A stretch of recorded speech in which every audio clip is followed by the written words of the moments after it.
আসসালামু আলাইকুম, সবাইকে শুভেচ্ছা। আমি আরজি কিবরিয়া বলছি ইউটিউব চ্যানেল থেকে, যেই অরিজিনাল চ্যানেলে এই মুহূর্তে আপনারা আছেন। তো সবাইকে অনুষ্ঠান শোনার আগে বিনীতভাবে অনুরোধ করছি আমাদের চ্যানেলটি সাবস্ক্রাইব করবার জন্য। এখানে সাবস্ক্রাইব বাটনটি আছে, প্লিজ ক্লিক করবেন।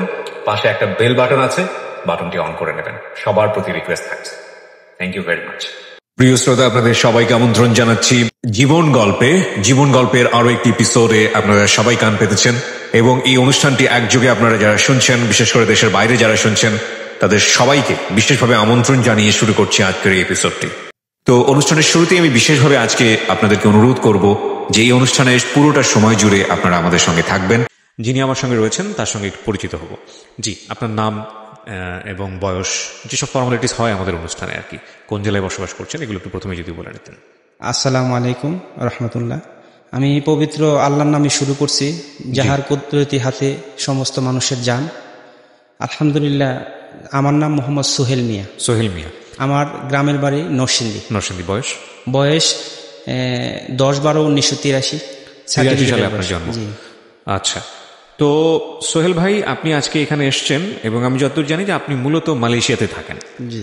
বাংলাদেশে এসছেন কত বছর বা কদিন যাবত? যে আমি ধরেন এখন আসছি 1 সপ্তাহ হবে। 1 সপ্তাহ। আপনি কি মালয়েশিয়াতে বসে আমাদের এই অনুষ্ঠানটা শুনতেন নাকি? মালয়েশিয়াতে বসে। কিভাবে? ইউটিউবের মাধ্যমে? আচ্ছা, তো ওখানে বসে আপনি ঠিক করেছিলেন যে বাংলাদেশে এসে আপনি গল্পটা বলবেন? জি। ওকে। প্রিয় শ্রোতা, আমি জানি দেশের বাইরে থেকে অসংখ্য মানুষ এই অনুষ্ঠানটি শোনেন এবং শুধু মালয়েশিয়া না, মধ্যপ্রাচ্যের অনেক দেশের এই অনুষ্ঠানের অনেক বড় বড় ভক্ত আছেন। তো আজকে এই ভাইটির গল্পটা হয়তো আমাদের পুরো বিদেশ বিভূতিকে অন্যভাবে একটু হলেও চেনাবে। তো চলুন শুরু করুন সোহেল ভাই, আপনি যেখান থেকে বলতে চান। আমার দেশের বাড়ি তো নরসিংদী, রায়পুরা থানায়। আচ্ছা। এবং ঢাকা টু সিলেটের রাস্তায় মরজাল বাস স্ট্যান্ডের কাছে আমার বাড়ি। আচ্ছা। ঢাকা টু বেলাবর ঢাকা টু সিলেট যাইতে মরজাল বাস স্ট্যান্ড থেকে বেলাবর যাইতে যে রাস্তাটা 1 কিলোমিটার পরে আমার বাড়ি। ঠিক আছে। আমরা নারায়ণগঞ্জে বসবাস করতাম। আচ্ছা। নারায়ণগঞ্জে আমার আব্বা একটা চাকরি করত, কিন্তু এর আগে আমার আব্বা একটা ধরেন যে ব্যাংকের যে সিকিউরিটি গার্ড আছে না, যে টাকা নিয়ে মানে গার্ড হিসেবে যাইতো এক জায়গা থেকে আরেক জায়গায়, ঢাকা ব্যাংকের থেকে নিয়ে যাইতো, এমন ধরনের একটা চাকরি করতো আমাদের মনোহর দিতে উনি। আচ্ছা। নরসিংদীর মনোহরদি। হঠাৎ এই যে বিচারপতি আব্দুল সাত্তার, যে জিয়াউর রহমান মরে যাওয়ার পরে ওনার আমলে ওনার চাকরিটা উনি স্ট্রাইক করছিল অস্ত্র নিয়ে, যে আমরা বেতন বাড়াইতে হবে। পরে উনি কোন কারণবশত ওই চাকরিটা চলে যায়। তো পরে কিছুদিন কষ্ট করে চলতেছে। ওই সময় আমার বয়স তো একবারে অল্প, মানে ছোট ছিল। কয় ভাই বোন আপনারা? আমরা 5 ভাই, 1 বোন ছিল, মারা গেছে আমার ছোট সময়, 2.5 থেকে 3 বছর সময়। আচ্ছা। মারা গেছে। আপনার পজিশন? আমার পজিশন 2 নম্বরে, আমি দ্বিতীয় স্থানে আছি। ওকে, জি। তো এখন আমার আব্বা ওই চাকরিটা চলে যাওয়ার পরে অনেক কষ্ট, উনি মাঝে মধ্যে গ্রামে থাকে, শহরে আসে, আয়সা দেখা গেছে মাঝে মধ্যে কোনো কাজ নাই, উনি মাছ বিক্রি করতো, যখন যেটা পাইতো কারণ বাজার থেকে নিয়ে বিভিন্ন মহলায় বিক্রি করতো। তো হঠাৎ করে আমার মামার এক পরিচিত লোক ছিল, যে আমাদের এলাকায় অনেক আগে উনি একজন এমপি ছিলেন, নাম খুসরু। আচ্ছা। তো ওনার ড্রাইভারের সাথে আমার মামার পরিচয় ছিল। ওনার আন্ডারে আমার আব্বার আবার একটা প্রাইভেট কোম্পানি যে চাকরি, ওই খুচরোর একটা কোম্পানি ছিল, ওইটা নারায়ণগঞ্জে ছিল। আচ্ছা। ডেজারের পাশে একটা লোহার কোম্পানি ছিল। আচ্ছা। তো ওই জায়গার মধ্যে উনি 1400 টাকার মতো চাকরি বেতন পাইতেন। তো যা দিয়ে সংসারে তেমন চলতো না, আমরা মানে 3 ভাই হয়ে গেছি অলরেডি। তো এই চাকরির ফাঁকে কি করতো, উনি তেল বিক্রি করতো। তেল বিক্রি করে সংসারী যথেষ্ট ছিল না। এরপরে আমাদের নানার অবস্থা আবার ভালো ছিল, অনেক ভালো ছিল। এরপরে আমার নানার বলছে যে তোমরা আয়সা পড়ো। আমার নানি একসাথে পরামর্শ দিল যে বাবা, তুমি যা কামাই করতেছো সংসারে তো তোমার ঠিকভাবে চলে না, তুমি এদেরকে গ্রামে পাঠাই দাও। পরে আমার আব্বা এই পরামর্শটা শুনে উনি গ্রামে আমাদের শিফট করে দিন। আচ্ছা।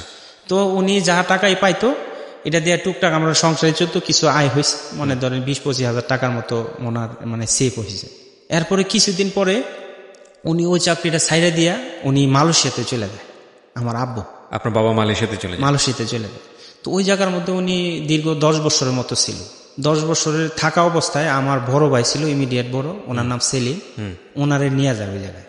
তো ওনারে যে সময় নিয়ে যায়, ওনার বয়স এমন হয় নাই যে এই যে গ্রাম অঞ্চলে দেখেন না যে ভাত রান্না করে যে মাটির চুলা, ওই যে ডেস্কি ছিল ওইটার কালি দিয়ে ওনার যে মুসের আকৃতি করছে কইরা ছবি তুলছে স্টুডিও থেকে। ওনার বয়স অল্প থাকার কারণে উনি মালয়েশিয়া যাইতে পারেন। যাই হোক ওই সময় ওনার কষ্ট করে মালয়েশিয়া নিয়ে গেছে ওই ছবি তুলে কালি দিয়ে। যাওয়ার পরে আমার বাইটা ছিল কিছু সহজ সরল আর এনজয় করতো, যাই টাকা কামাইতো কিছু আমার আব্বুরে দিত আর পুরাটাই সে মজাইতো ওইদিকে। তো হঠাৎ করে সে মানে তার বাপটা ছিল সে অল্প কামায় কিন্তু মানুষ তার অনেক কিছু বাবু এই ধরনের স্বভাবের ছিল। পরে সে মানে আমার আব্বা থাকাকালীন সে আয়সা পড়ছে দেশে, 2-3 বছর থাকার পরে আয়সা পড়ছে। আসার পরে বলতেছে যে দেখো আমি বিবাহ করব, এখন তোমরা যদি আমার বিবাহ না করো তো আমি একটা বাজারের মেয়ে ধইরা আমি বিবাহ করে ফেলাম।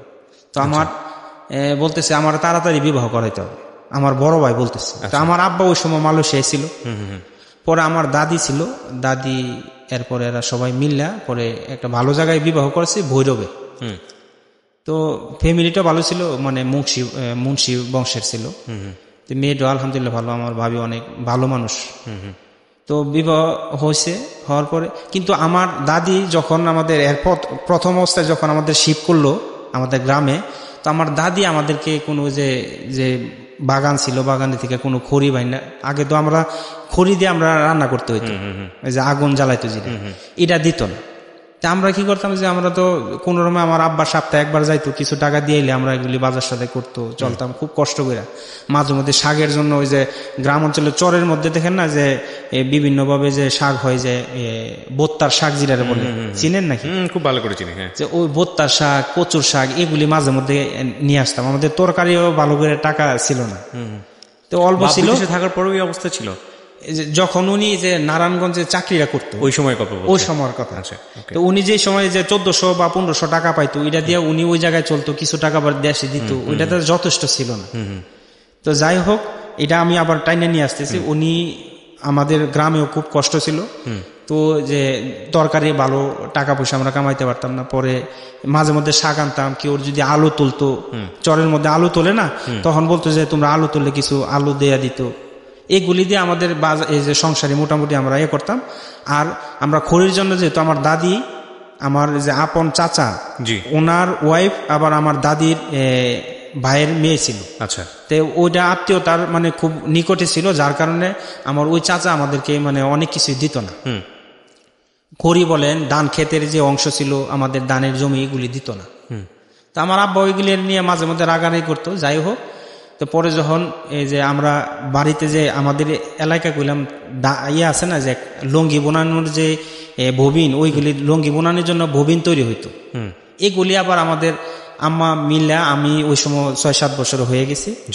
তো ওই সময় আমার আম্মা, আমার বড় ভাই এবং আমরা একসাথে সুতা নাড়াই করতাম। ওইটা নাড়াই বলে যে ববিন দিয়া খুব কষ্ট করে এগুলো নাড়াই করে আমরা যখন দিতাম যার বাড়িতে লঙ্গি বোনাইতো, তো ওইগুলি এরা আবার টাকা দিত।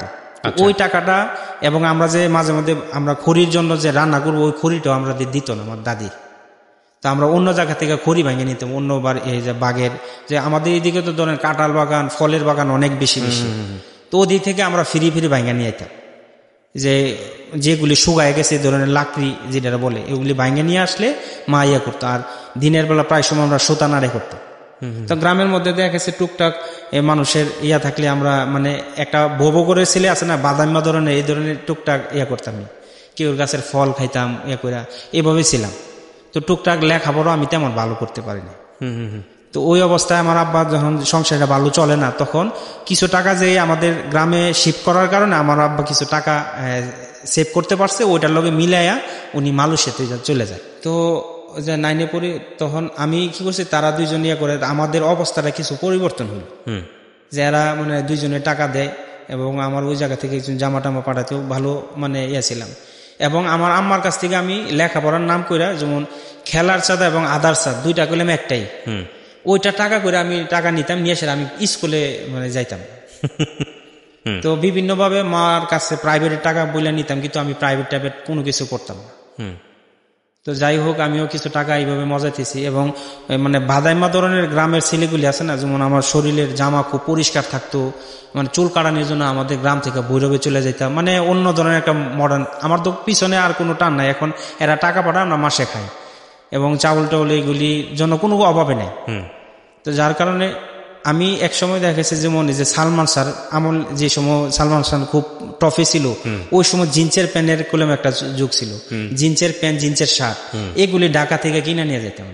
কিনা ধরেন একবারে মাথা টাক কইরা এই যে মানে মাথার মধ্যে সরিষার তেল লাগাইতাম, এবং আমার বাড়ি থেকে মরজাল মাঝে মধ্যে আমার এই যে নানার বাড়ি এদিক দিয়ে হাইটা যাইতাম, এবং হিল শু আছে না যেগুলি যে পিছনে সেল লাগানো ছিল, খটখট আওয়াজ হতো, এগুলি পরে যেতাম। তো মানে আমার বন্ধু বান্ধব যারা ছিল ভালো ছাত্র, এরা সকালে 9টার সময় স্কুলে যেত, আর আমি কি করতাম 11টা 12টার দিকে স্কুলে যেতাম। এবং স্যারেরা কোনো সময় আমার চিন্তা না যে আমি ছাত্র কেমন, এবং আমি কোনো সময় দেখা গেছে যে স্কুলের মধ্যে পাশ করতে পারতাম না। আমার 4-5 সাবজেক্ট সবসময় ফেল থাকতো। তো আমার ছিল, আমি ধরেন যে যখন যারা পাস করার পরে কিছু ব্যালেন্স থাকে না, তখন টাকা দিয়ে আবার যে 6 থেকে 7 উঠা যায়, আবার 7 থেকে 8 উঠা যায়, এই গাছগুলি করতাম। এবং ওই ভর্তি হওয়ার সময় কম্পিটিশন করতাম, যারা খারাপ ছাত্র ছিল, মানে কার রুলটা আগে হয়, যেমন কেউ 24 পর্যন্ত পাস করছে, 24-এর পর 25 স্থানটা আমি নেওয়ার জন্য এইগুলি কম্পিটিশন করে দেখেছে 25-এর পরে 25, 26, 28 এই ধরনের ভিতরে রুলটা নিতাম। তো মানে বাড়িতে হেরা জানতো আমি পাস করছি, কিন্তু রুলটা আমার থাকতো এদিকে। তো যাই হোক, মানে আমি ওই জায়গার মধ্যে করলাম। তো হঠাৎ করে দেখতো স্যারেরা যে একটা ছেলে ব্যতিক্রম, তার মাথা টাক থাকতো এবং জিন্সের প্যান্ট স্কিন ওলাগুলি করতেন কেন? এটা স্টাইল আমার, মানে মানুষ যাতে ভয় পায়। এবং আমি কিছু রাগী ধরনের ছিলাম যে আমার যে কিছু মডার্ন থাকতো, তার সাথে আমি অযথায় ঝগড়া করে তার সাথে মাইট করতাম। এবং আমার প্রভাবটা ছিল আমার বাড়ি এবং আমার নানার বাড়ি এবং স্কুলটা, মাঝে আমার নানার বাড়ি এবং স্কুলটা। তো আমার বাড়ি থেকে আমার নানার বাড়ি দূরত্ব 3 কিলোমিটার। এর ভিতরে সবাই আমার চিনত, যে নানার বাড়ির লোকেরা চিনত যে এটা যে আমার মামার প্রভাবের কারণে এরা চিনত যে দিলু মজনুর ভাগিনা, এবং আবার যে আমার এলাকার মানুষ চিনত যে এই এলাকার। তো অনেক একটা পরিচিতি ছিল, প্রায় 3-4 কিলোমিটারের ভিতরে আমার সবাই চিনত। আচ্ছা। এবং এটা আপনার খুব ভালো লাগতো? ভালো লাগতো। এবং দেখেছে আমার তো যে মনে একটু অন্য ধরনের, যেমন আমার তো একটু স্টাইলিশ, তার সাথে অযথায় ঝগড়া করে করতাম। তো স্যারেরা এগুলি অনেক সময় এগুলি নিয়ে মানে করতো। এবং আমি সবার চেয়ে খারাপ ছাত্র ছিলাম, আমার তেমন মানে রুল, আমি সবসময় ভর্তি হইতাম কিন্তু পাশ করতে পারতাম। তো হঠাৎ আমি একদিন করতেছি, পরে আমি একটা মেয়েরে বলছি যে দেখো আমি তোমার প্রেম করবো। তা মেয়েটা ভয় পাইতেছে, আসলে ছেলেটা উগ্র, যদি না করি কিভাবে। পরে বলছে যে আমি তোমার পরে জানাবো। ক্লাসমেট। হঠাৎ করে একদিন মেয়েটা না করে দিল আমার, যে আমি তোমার সাথে প্রেম করতে পারবো না। তো হঠাৎ একদিন, ওই সময় আমার আব্বা এবং আমার ভাই বিদেশ থাকতো, ওই সময় টাকা যা আসতো আমার মার কাছ থেকে আমি নিতাম। তো টাকার গরমটা ছিল টুকটা অল্প সময় আমার ছিল। তো ওই মহিলা, এই মেয়েটা তখন না করে দিল। তো হঠাৎ করে একদিন আমার এক বন্ধু, সে ওই মেয়েটার প্রেম করতো, কিন্তু মনে মনে করতো, কিন্তু আমার সাথে প্রকাশ করতো। ওই মেয়েটার সাথে আমাদের প্রাইমারি স্কুলে সে এই যে একটা অনুষ্ঠানে যায়, যে বার্ষিক একটা অনুষ্ঠান, সঙ্গীত অনুষ্ঠান, আমার বাড়ির পাশ দিয়ে যায়। তখন বলতেছে সুহেলের বাড়ি না বলে জিরাহিতে, তো এর বাড়িটা দেখবে। তো দেখার পরে দেখতেছে আমার মাটির ঘর, আমাদের অঞ্চলে ঐতিহ্যবাহী মানে ছিল আগে মাটির ঘর। তো ওই মেয়েটা যে বলতেছে যে এই ছেলে মানে মাটির ঘর, এই সেই, মানে এরা তো অনেক গরিব। তো ওই সময় টাকা ছিল আমাদের, কিন্তু এই যে তেমনটা পরিবেশ ছিল না বাড়ি, একটা ঘর, আমি আমার মা এবং আমার ছোট 2 ভাই একই মানে ঘরে থাকতাম। তো এই ছেলেটা আবার আমার কাছে এসে বলছে যে দেখো মেয়ে তো তোমার অনেক ইনসাল্ট করছে, তো বলতেছে তোমরা গরিব মানুষ, তোমাদের একটা ঘর, এসে। পরে আমি গিয়ে মেয়ের জিজ্ঞাসা করছি, দেখো তুমি এই কথাগুলো যে বলছো এটা সত্য বলো না, তোমার এই মুহূর্তে আমি কিনতে পারবো, আমার কাছে এত টাকা আছে। তা যাই হোক, মানে ওই সময় ক্রেডিট বজায় থেকে যা বলা হয় আমি সবই বলছি। তো পরে আস্তে আস্তে এই মেয়েটার আমি কইছে না, আমি যে কোনো মূল্যে এই মেয়েটা প্রেম করবো। মানে ওই সময় উগ্রহী। আর আরেকটা মেয়ে ছিল সায়েন্সের রুল 3। তো আমাদের ধরেন আমরা এমন ধরনের ছিলাম যে আমাদেরকে কেউ পছন্দ করতো না, কিন্তু বয়ে অনেক সময় হাই হেলো এগুলি বলতো। তা আমার এক বন্ধু তার নাম কামরুল হাসান, সে বলতো যে আমি কিছু পরামর্শ, আমি কিছু বোকা টাইপের ছিলাম, গোয়ার টাইপের মানুষ আছেন এই ধরনের। তা আমি বলছি আমি এই মেয়েটার প্রেম করবো। দেখ প্রেম করতে হইলে আগে তুই আরে কাঠ বিলি কর। পরে আমি কিছু দেখ এই মেয়েটা তো কালো, এর কি ফুল দেওয়া যায়। পরে বলতেছে তুই এই যে ওই সময় যে কাঠ বিলি করে না, তখন আমি তারে একটা এই যে কালো গোলাপ দিলাম না লাল গোলাপ দিলাম, এইভাবে কয়েকজনের দিলাম। পরে মেয়েটা ভাবতেছে যে আমি তার সাথে প্রেম করবো, কিন্তু কথাবার্তা খুব ভালো হয়। ফাঁকিতে এই মেয়েটা আমার না কইরা দেয়। তো আমি ধরেন ওই সময় ধরেন যে মানুষ যে খারাপ ধরনের, হয়তোবা আমি গাঁজা মদ এগুলি খাইনি, কিন্তু যে হিন্দুদের যে কীর্তন আছে ওইগুলির মধ্যে গান বাজনা করতাম, মানে উগ্র টাইপের। কিন্তু বন্ধু বান্ধব অনেকে অনেক নেশা করতো, কিন্তু আমি করিনি। তো হঠাৎ করে এই মেয়েটা না করে দেওয়ার পরে আমার ভিতরে হ্যাঁ আমার এই পর্যন্ত এই মেয়েটা না করে দিল, এর যেভাবে প্রেম করা যায়। পরে হঠাৎ মানে আস্তে আস্তে আস্তে আস্তে আমি তারে সিডি ক্যাসেট দিলাম, মনির খানের, উজ্জ্বলের, এগুলি অনেক ক্যাসেট দিয়ে সেটা আস্তে আস্তে মেয়েটা আমার মানে ইয়াতে পড়ে। তো ওই সময় আমি মানে মাত্র 9-এ পড়তেছি। তা 9-এ পড়লেও সবসময় যে স্যারেরা খুব মাইট দেয়, যেমন আমাদের একজন স্যার ছিল সাউথ স্যার, একজন আরো কয়েকজন হাকি স্যার ছিল, বসির মাস্টার, এই ধরনের 4-5 জন স্যার ছিল। এরা অনেক মারতো, ব্যাট নিয়ে অনেক মাইট দিত। তা যার কারণে যেগুলি কঠিন সাবজেক্ট যেগুলি আমি পারিনি, এগুলি পিছনের দরজার পিছনে আমি বসতাম। যখন দেখতাম সামনে থেকে মাইট দিয়ে সিরিয়ালে আসতেছে, আমি পিছনে দরজা দিয়ে পালিয়ে যেতাম। ওকে, তো ওই জিনিসগুলো হইতো। তা আমি ধরেন স্কুলে এইরকম চলতেছে, আর পাস করার সময় তো আমাদের কোনো সিরিয়ালে থাকতো না, মানে ফেল করার সিরিয়ালে থাকতাম। আমার বন্ধু ছিল একজন, যে কামরুল হাসান বললাম, সে সারা রাত পড়তো, এবং তার সাথে অনেক সময় আমি গিয়ে পড়তাম, কিন্তু আমি কিছুক্ষণ পরে আমি ঘুমাই যেতাম। আর আমারে করতো যে তুই কিছুক্ষণ, আমি মানে পড়া ঘুমাই যেতাম। আমার এইগুলি ইয়া ছিল। তো যাই হোক, সে তো এখন একটা প্রাইমারি স্কুলের মাস্টার। যাই হোক, আপনার গল্পটা আমরা সামনের দিকে আগাই, তার গল্প নাই বা বললাম। তো পরে সে এখন করতেছে, আমি করি না, মানে আমি কইছি যে ভাই আমি অনেক বড় লোক হম। ক্লাস 9-এ থাকতে কি উপলব্ধিটা আসছে, নাকি আরো পরে গিয়ে যে অনেক বড় হবো? এই যে এটা পরে গিয়ে হয়েছে, কিন্তু মাঝে মধ্যে এগুলি বলতাম তাদের কাছে যে আমি হয়তো বা যে খাগড়াছড়ি একটা বড় বাগান কিনবো, ওইটার মধ্যে যে ক্রিম তৈরি করবো, হ্যানোলাক্স ক্রিমের মতো কিছু ক্রিম থাকবে, এগুলি তৈরি করবো, আর অন্য প্রোডাক্ট তৈরি করবো। এগুলির আমার মাঝে মধ্যে আজগবি কিছু চিন্তা করতো। আর এরা হাসতো। আমি বলছি আমার 1 ট্রাক টাকা থাকবে, ট্রাকে বলে আমার টাকা নিতে হবে, এগুলি থাকবে না, এই জিনিসগুলির মধ্যে। আর এরা হাসতো যে তুই লেখাপড়াই পড়াস না, তুই এগুলি কিভাবে করবি?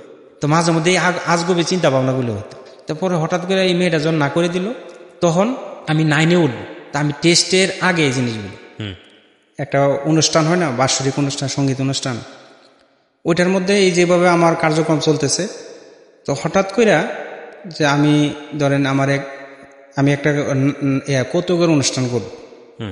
তো ওই বিচিত্র অনুষ্ঠানের মধ্যে দেখা গেছে যে অনেক বহিরাগত ছেলেরা এসে আমাদের স্কুলের মেয়েদেরকে অনেক করে দেখতেছি, যে এক মেয়ে ছেলে একসাথে কথাবার্তা বলে, এগুলি আমার পছন্দ হয় না। তো অনুষ্ঠান চলতেছে, এই অবস্থায় আমি আমার বন্ধু বান্ধব নিয়ে যা ছেলে মেয়ে আছে সব দিয়ে বাইরেছি। বাইরে আমরা কইছি না, আমাদের এলাকার মধ্যে এগুলি মেয়ে ছেলে একসাথে এই ধরনের প্রেম চলবো না। তো বিশৃঙ্খলার কারণে আমাদের এই সঙ্গীত অনুষ্ঠান নষ্ট হয়ে যেতেছে। সারা ঢাকা নিচে কে করতেছে, সোহেলে করতেছে। ঢাকায় নিচে বলতেছে দেখো তোমার জন্য আমাদের বদনাম হইতেছে, যে এইগুলি করতেছ, এখন এই অনুষ্ঠানের মধ্যে বিশৃঙ্খলা হইতেছে। বললাম যে স্যার, আমার একটা কৌতুক অনুষ্ঠান, এটা আমার সাথে একজন বহিরাগত ছেলে, সে পল্লীবিদ্যুতে চাকরি করে, আমাদের এলাকায় পল্লীবিদ্যুৎ আছে, সে কৌতুক অনুষ্ঠান অনেক, আমরা 1 মাস রিহার্সাল দিয়ে ওইটা মানে করব। কিন্তু স্যার আমাদের বহিরাগত একটা ছেলের কারণে, ওই আমাদের এই টিমটার মধ্যে বহিরাগত একটা ছেলে ছিল, কিশোরগঞ্জ বাড়ি, সে দেয়নি, স্যারের দেয়নি। পরে বলতেছে যে স্যার, আমার সাথে একটা কৌতুক অনুষ্ঠান, আমি 1 মাস রিহার্সাল করে এটা আমি এখন করব, একটা বহিরাগত ছেলে থাকার কারণে দেন নাই। তো এখন যে আমার মানে স্কুলের অনেক মেয়ে আছে, বহিরাগত ছেলেরা আইসা প্রেম করতেছে, এগুলি আমার সহ্য হয় না, আমি মারামারি করছি। পরে আমি যার সাথে মারামারি করছি, আমাদের এলাকার মন্ত্রী এলাকার ছেলেরা, পরে আমি মেট্রিক পরীক্ষা দিব, আর কিছুদিন আগে চিঠি আসছে যে যদি আমাদের সেন্টারে, আমাদের মেট্রিক পরীক্ষার জন্য ওই সেন্টারে যাইতে হয়, হ্যাঁ ওই জায়গায় গেলে আমরা মাইরা ফেলাম। চিঠি আসছে? হ্যাঁ, চিঠি আসছে। চিঠিটা কার কাছে এসছে? এটা এলাকা মানে আমাদের এনে কার কাছে আসছে আমি বলতে পারি না, কিন্তু আমাদের বন্ধু বান্ধবী কথা বলতেছে যে আমরা মাইরা ফেলাবো। তা আমাদের এদিকে ধরেন জানি নরসিংদী মারামারির জন্য অনেক ভালো। তো যাই হোক, হঠাৎ করে আমি ট্রেনে উঠলাম। পরে আমার বন্ধু, আমার এই যে প্রফেসর, সে তাবলিগের সাথে, আমি আবার তাবলিগে 4 মাস সময় লাগাইছি 99 সনে। আচ্ছা, পরীক্ষা দিলেন না? পরীক্ষা দেওয়া বন্ধ করে দিলেন না, আমি পরীক্ষা 99 পরীক্ষার পরে আমি তাবলিগে চলে গেলাম। আচ্ছা, পরীক্ষা দিয়েছিলেন? হ্যাঁ, পরীক্ষার আগের ঘটনাটা, ওই বন্ধু আমারে সে বলছে যে সে ওই সময় তাবলিগ করে, সে আফতাবউদ্দিন স্কুলে পড়ে। তো থাকার পরে সে গ্রামে আসতো, খুব ভালো কথা বলতো। সে আমার নিয়ে যাচ্ছে, আমি এবং আমার বন্ধু তারা নিয়ে গিয়ে তাবলিগের ওই মার্কাজে চলে গেছে। তো যাওয়ার পরে মানে হুজুররা কথা বলার পরে আমার এত খারাপ লাগতেছে, আমি কান্নাকাটি করতেছি। অনেক প্রায় 400-500 লোক, এর মধ্যে আমি কান্নাকাটি করতেছি। তো পরে কান্নাকাটি করার পরে নগদে আমি 3 দিনের জন্য তাবলিগে চলে যাই। না, আপনি তাবলিগে যাওয়ার সিদ্ধান্তটা কেন নিলেন? কারণ আপনি যে ধরনের লাইফ স্টাইলে ছিলেন, যে ইয়ো একদম পুরা পাঙ্কু যেটাকে বলে, জি জি, তো সেখান থেকে আপনি তাবলিগে যাওয়ার চিন্তা করলেন। এই যে আমার বন্ধু সে দাওয়াত দিল, অনেক আমাদেরকে আপ্যায়ন করতো, মাঝে মধ্যে নিয়ে যে রেস্টুরেন্টে খাওয়াইতো, মানে ভালো আখলাখ ছিল তার, এখন আছে। ওই বন্ধুর দ্বারা আপনি যে কোনো ভাবে প্রভাবিত ইমপ্রেস হয়েছিলেন? হ্যাঁ, আমার ওই বন্ধু এখন প্রফেসর ইয়াতে বনশ্রীতে থাকে, ইন্টারন্যাশনাল ইউনিভার্সিটিতে। জি, এখন সে হয়তোবা শুনবে। আচ্ছা, তো সে আমার তাবলিগে নিয়ে যায়।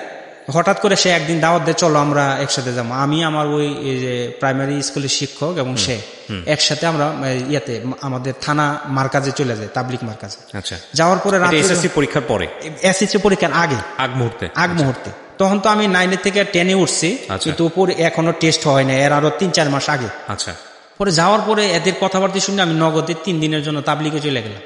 যাওয়ার পরে ওই জায়গায় এত চেঞ্জ হয়েছি, কান্নাকাটি করতেছি, আর রাত্রে তাহাজ্জুদ এভাবে পুরো টোটালি করতেছি। কেন আপনি চেঞ্জ হলেন? আপনার ভিতরে কি আসলো, উপলব্ধিটা কি আসলো? আসলে আমি যা করতেছি এইগুলি তো ঠিক না, এবং আমি একটা মুসলমান, কিন্তু আমি একটা হিন্দু, সে 12 মাসে 13টা পূজা কিভাবে করে, পূজা ওইটা সে পারে, কিন্তু আমি একজন মুসলমান, 5 ওয়াক্ত নামাজ এবং ঢিলা লইলে মুসলমানের যে ঢিলা কলুপ ব্যবহার করতে হয়, সূরা কেরাত, এগুলি তো কিছুই পারেন। তা আমি যে আমার নামটা যে সোহেল, মোহাম্মদ সোহেল, ওইটা তো কাজে কোনো কিছু না। আমি কি করলাম আমার লাইফ? আমি আমার বাপ মারে আমি যে লেখাপড়া করি না, তারা জানে লেখাপড়া করতেছে, আমার আব্বা কষ্ট করতেছে, আমি কিছুই আমার ফ্যামিলির জন্য করতে পারবো না, আমার যে লাইফ, এবং আমি যে লেখাপড়া দিয়ে কোনো কিছু করতে পারবো। তা আমি কি করলাম? পরে কান্নাকাটি শুরু করলাম, নামাজ পড়লাম, 3 দিন গেলাম, এরপরে আবার 3 দিন গেলাম। হঠাৎ করে আমি যখন স্কুলে আসলাম, মানে আমার ওই টাক মাথার উপরে টুপি, পাঞ্জাবি, এইগুলি দেখে স্যারের সবাই তাকাই রয়েছে। স্যারের দেখছে যে এই ছেলেটা তো ব্যতিক্রম ছিল, কিন্তু টোটালি সে চেঞ্জ। কারণ কি? তো দেখতেছে যে আমার একজন স্যার ছিল, উনি ইংলিশে শিক্ষক, ওনার নাম ছিল সাইফুদ্দিন স্যার। উনি হঠাৎ করে দেখতেছে সূরার মধ্যে, এই যে আমাদের পাঞ্জাখানা যেটার মধ্যে নামাজ পড়ে স্কুলের বাউন্ডারির ভিতরে, ওটার মধ্যে আমি আজান দিতেছি। মাশাআল্লাহ, মাশাআল্লাহ। আজান দেওয়ার পরে স্যার বলতেছে, কি ব্যাপার সোহেল, তুমি এত পরিবর্তন? পরে কিছু সারা ছিল, কিছু মানে ইনস্টল করতো, টিটকারি করা, যেটা হ্যাঁ টিটকারি করতেছে, বলতেছে হ্যাঁ সোহেলে এখন যে টেস্ট পরীক্ষা আইতেছে, তো সে চাইতেছে আমরা অ্যালাউ করে দিই তারে টেস্টে, যাতে পাশ করাই দিই, এটা তার অভিনয়। এরপরে এক স্যার আমার ডাকে নিয়ে মানে ইয়াতে অফিসে নিল, লাইব্রেরিতে, কিরে সোহেল তুই কি পূর্ব দিকে রুখ করে নামাজ পড়স কিনা, আমার এই কথা বলতেছে। পরে যাই হোক, তারা বলতেছে কিন্তু রিয়েল তো আমি চেঞ্জ। পরে কান্নাকাটি করতেছি, আমি নামাজ পড়ি, রাত্রে তাহাজ্জুদ পড়ি, মার যাতে ডিস্টার্ব না হয়, আমার যে উঠান ছিল রাত্রে, এই যে নামাজের বিস্তানি, আমি উঠানের মধ্যে নামাজ পড়ি, তাহাজ্জুদ করে কান্নাকাটি করে, আল্লাহ আমার তুমি চেঞ্জ করে দাও। তখন মেট্রিকের এই যে টেস্টের মানে 3-4 মাস আগে আমি রুটিন বলেন এবং এই যে সাবজেক্টগুলির কোনো ধারণে আমার নাই, পুরো টোটালি আমি একবারে ব্যতিক্রম। পরে ভাবতেছি আমি ইংলিশ পারি না, অঙ্ক পারি না, কোনো সাবজেক্টে ভালো করে পারি না। তো আমার যে এই যে গ্যাপগুলি ছিল, আমি একদিনে দেখেছি যে আমার আজকে 1-এর সাবজেক্ট ইংলিশটা আমি শেষ করলাম, আমার ওইগুলিও পড়তেছি, এরপরের দিন 2, এরপরের দিন 3, এরপরের দিন 4, এইভাবে 5 পর্যন্ত আমার যে ইংলিশের যে গ্যাপটা ছিল ওইটা আমি ফিল আপ করে ফেলে। করার পরে আমি মানে দোয়া করছি, আল্লাহ তুমি আমার পাশ করাই দাও, আমি ভালো করে যাতে ইয়ে করতে পারি। আমি অনেক পড়লাম। ওই মেয়েটা যে আমার না করছিল, যে এটা ছিল আর্টসের মধ্যে, সে মানে ফার্স্ট, মানে 1 নাম্বার ছিল। তো ওই মেয়েটা যখন আমার না করলো, আমি প্রতিজ্ঞা করছি যে এই মেয়ে থেকে আমি 1 নাম্বার হলে যাতে আমি ম্যাট্রিকে ভালো পারি। পরে আমি এমন করলাম, পরে করার পরে আলহামদুলিল্লাহ আমি যে স্যারেরও টিটকারি করলো, যাই হোক আমি টেস্টে অ্যালাউ হয়ে গেল। আচ্ছা, পরে টেস্টে অ্যালাউ হওয়ার পরে আমার যখন মেট্রিক পরীক্ষা দিলাম, তো আমার জিত ছিল ওই মেয়ে যেহেতু এত মানে অনেক অহংকার, সে আমাকে মানে পাত্তা দিতেছে না, আমি তার কাছ থেকে 1 নাম্বার যাতে বেশি পাই। আর এর জন্য নামাজ পড়ি, দোয়া করি, 5 ওয়াক্ত নামাজ পড়ি, আর আমি বিভিন্ন জায়গায় ঘোরাফেরা করি। এর আগে সিনেমা দেখতে হইলো আমরা 10-12 জন বন্ধু একসাথে যেতাম, এবং এদের টি-শার্ট কিনে দিতাম আমি, এবং একসাথে একটা গ্রুপিং ভাবে যাইতাম। এবং যে আমাদের ভৈরব সিনেমা হলে গেলে যেমন শত শত মানুষ থাকতো, ওই সিনেমা হলের মধ্যে আমি ছিলাম সবচেয়ে ছোট, দেখতে শুনতে ছোট ছিলাম, কিন্তু আমার ঢিল দিয়ে এদের মাথার উপরে ফালাই দিত। আমি এইভাবে গিয়ে সেটা আমি 10-12 জনের টিকিট, সিনেমা হল থেকে টিকিট কেটে নিয়ে আসতাম। এই লাইফটা ছিল, মানে আমি মানে আমার সবাই, আমার বন্ধু বান্ধব সবাই অন্য ধরনের ভাবত। তো ওইগুলি চেঞ্জ হওয়ার পরে যখন আমি মেট্রিক পরীক্ষা দিলাম, মেট্রিক পরীক্ষায় পাশ করলাম, এবং ওই মেয়ে থেকে, যে মেয়ে মানে না করছিল, ওই মেয়ে থেকে আমি 21 নাম্বার বেশি পাইছি মেট্রিক। পরে টোটালি চেঞ্জ। পরে এই যে তাবলিগে আমি মেট্রিক পরীক্ষার পরে নিয়ত করছি বিভিন্ন জায়গায় 3 দিন করে, কন্টিনিউ চলতেছে মাসে 3 দিন করে। তো এত পরিবর্তন, মানুষ পুরা মানে আসমান জমিন ফারাক হয়ে গেছে। যে মানুষ কল্পনা করছে যে ভবিষ্যতে সে বড় ধরনের কিছু গুন্ডা টাইপের লোক হবে, তার দ্বারা আমাদের সমাজের অনেক ক্ষতি হবে, তারা টোটালি চেঞ্জ। এবং আমাদের যে এলাকার মধ্যে ইউনিয়নের মধ্যে আমরা তাবলিগের এমন মেহনত করছি, যুবকদের মধ্যে আমি প্রথম মানে তাবলিগে 4 মাস সময় লাগাইছি একটা না। এবং ওই সময় আমাদের এলাকার মধ্যে এখন বর্তমানে যে মার্কাজ আমাদের গ্রামে হয়েছে, এবং আমাদের ইউনিয়নের মধ্যে যে এখন জিম্মাদার তারে তাবলিগে আমরা লাগাইছি আমার দাওয়াতের ফলে। এবং আমরা তাবলিগে দাওয়াত দেওয়ার ফলে আমাদের এলাকায় বেশ কয়েকজন আলেম হয়েছে, এখন তারা মানে শাল লাগাইছে, এরা বড় আলেম মুফতি হয়ে গেছে। আমরা মেহনত করছি, আলহামদুলিল্লাহ আল্লাহ তাআলা করাই দিয়েছেন। তো ওই পরিবর্তন হওয়ার পরে আমি নরসিংদী কলেজে ভর্তি হইলাম। নরসিংদী কলেজে যখন ভর্তি হইলাম, যে আমাদের মসজিদ থেকে মানে আমাদের কলেজে আমি মানে বারান্দা দিয়ে যাইতাম না। আমাদের মানে নরসিংদী কলেজের অনেক ছাত্রছাত্রী, আমি যাতে মেয়েদের সাথে আমার স্পর্শ লাগে, এর আগে মেয়েরার সাথে একসাথে ঠান্ডা পান্ডা যা আছে সবকিছু করছি, আড্ডা দিছি, কিন্তু খারাপ কাজ কোনো করি নাই মেয়েদের সাথে। তো মেট্রিক পরীক্ষা চেঞ্জ হওয়ার পরে আমি এমন লেখাপড়া করছি, তো অনেক ভালো করছি বলতে গেলে, যেমন লেখাপড়া ভালো করছি, কিন্তু আমি দেখা গেছে যে সবটির মানে গুরুত্ব, মানে প্রত্যেকটা প্রশ্নের গুরুত্ব সেম দেওয়ার কারণে আমি যে তেমনটা মান ভালো হয় না প্রশ্নের। কিন্তু আমি অর্থনীতিতে খারাপ, মেট্রিকে অর্থনীতি, এবং মেয়েদের সাথে কোনো কথাবার্তা নেই। অনেক সময় দেখা গেছে মেয়েরা সালাম দিত, কিন্তু আমি আর্টস নিয়ে পড়ছি, তো ফেল করার কারণে আমি লেখাপড়া ছাড়ে দিই, ফাঁকি দিয়ে। আমি ধরেন যে আমার মসজিদ থেকে আমাদের ডিপার্টমেন্টে গেলে আমি যে মাঠ দিয়ে যাইতাম, কিন্তু বারান্দা দিয়ে যাইতাম না, না জানি কোনো মেয়ে সালাম দিয়ে করে আর মাথায় ভেবে নিয়ে পুরা টোটালি চেঞ্জ হয়ে গেছে।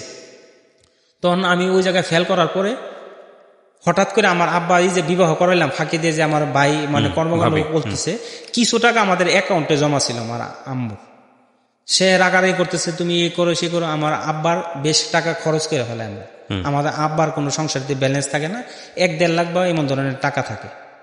পরে আমি আমার আব্বার বলতেছি, দেখেন আপনি কষ্ট করে মালয়েশিয়াতে আছেন, আমার ভাই তো বিবাহ করাইছি আমরা সবাই মিলে, কিন্তু সে আপনার টাকাটি, ওই কষ্টের টাকাটি যেগুলি সেভ করা আছে এইগুলি মজায় ফেলেছে, টাকা নাই। এখন আপনি কামাইলে কি লাভ হবে, আমাদের সংসারিতে অনেক টাকা খরচ করে ফেলায়। তা আপনি আয়সা পড়েন বাড়িতে। তা আয়সা পড়ার কারণে আমার আব্বা আসার পরে যখন এই যে টাকার হিসাব নিল, আগে তো মালয়েশিয়াতে বেতন কম ছিল, 400-500 টাকা কামাইতো, তো মানে হিসাব করার পরে আমার আব্বা কইতেছে যে টাকা তো নাই। পরে আমার বড় ভাইরা রাগারাগি করতেছে, বলতেছে যে আমার আম্মা কইতেছে যে শুধু কইলে এর দোষ না, এরও তো দোষ, এই তো মানে টাকা অনেক খরচ করছে লেখাপড়া করে। আপনার কথা বলতেছে এর টাকা লেখাপড়া করতে হয়, এর অনেক টাকা খরচ, এই সেই। আমার বড় ভাইরে সাফাই করতে গিয়ে আমার আম্মা এইগুলি করছে। তা যাই হোক, বাড়িতে অনেক মানে রাগারাগি হইতেছে ফ্যামিলির সাথে। পরে আমারও বাড়িতে জায়গা দেয় না, আমার বড় ভাইরা জায়গা দেয়। যাই হোক, সে তার শ্বশুর বাড়িতে আছে, শ্বশুর বাড়ি মাঝে মধ্যে যায়, বাড়িতে করে। কিন্তু আমি বাড়ি থেকে রাগ করে চলে আসি। ওই যে মেট্রিক পরীক্ষার পরে মানে ফাঁকি দিয়ে আমি মেট্রিকে ফেল করলাম, এই এসএসসিতে ফেল করলাম, অর্থনীতি খারাপ হইলো, আর আমি লেখাপড়া করিনি। তো ফাঁকি দিয়ে আমি ঢাকা শহরে চলে আসি। ঢাকা শহরে যে শনিয়াকরা আছে না, বর্ণমালা স্কুলের পিছনে, ওই জায়গায় আইসা পড়ে। তা আসার পরে তো আমার খুব কষ্ট করে দিন যাইতেছে। আমি ধরেন এর আগে যে ওই স্কুলের এই যে বর্ণমালা স্কুলের যে গাড়ির একটা কোম্পানি ছিল, এর আগে আমার এক বন্ধুর সাথে পরিচয়, আমি গিয়া বলতেছি নিউ মার্কেট ভাই আমার কাজে নিবেন? তুই বলতেছে কাজে নিবেন। আরেকজন বলতেছে কাজে নিমো, তুমি এই যে আমার বাসাতে থাকবা, ওই জায়গা থেকে রান্না বান্না কইরা তুমি দুপুরে আমার নিউ মার্কেট যে ফুটপাতের ব্যবসা করে এখানে নিয়ে আসো। এই কথা ওই লোক বলতেছে। তো ফুটপাতে নিয়ে আনবো, আমি কিছু আমি পারবো। তো উনি যে এই যে একদম 110, 120 এই ধরনের ডাক কয়, এগুলি পারবো কিনা? আমি আমি পারবো। তো কিছুদিন যাওয়ার পর দেখলাম উনি মানে 1-2 দিনের ভিতরে উনি ভাত রান্না মানে এটুজের ওই জায়গায় কাম করার পরও আমার এখানে খাড়াইব নিউ মার্কেটে। তো আমি 2 দিন পর আমি কিছু না, আমি এটা করবো। পর ওই জায়গার এক বন্ধুর মাধ্যমে, ট্যাক্সি ড্রাইভার, এর মাধ্যমে আমি যে শনিয়াকরা আসি। আচ্ছা। তো শনিয়াকরা আমি আসার পরে আমার মানুষের সাথে ভালো ব্যবহার করে, দেখতেছে দাড়ি টুপি আছে, আছে, তো এগ্রো করতেছে আপনি এখানে কাজ করে। তা যাই হোক, আমি এদের সাথে একটু রান্না বান্না করি, যে অফিসের যে স্টাফ এদের সাথে রান্না করে বসদেরকে খাওয়াইতো, এদের সাথে আমি কাটাকুটি করতাম ফাঁকি দিয়া।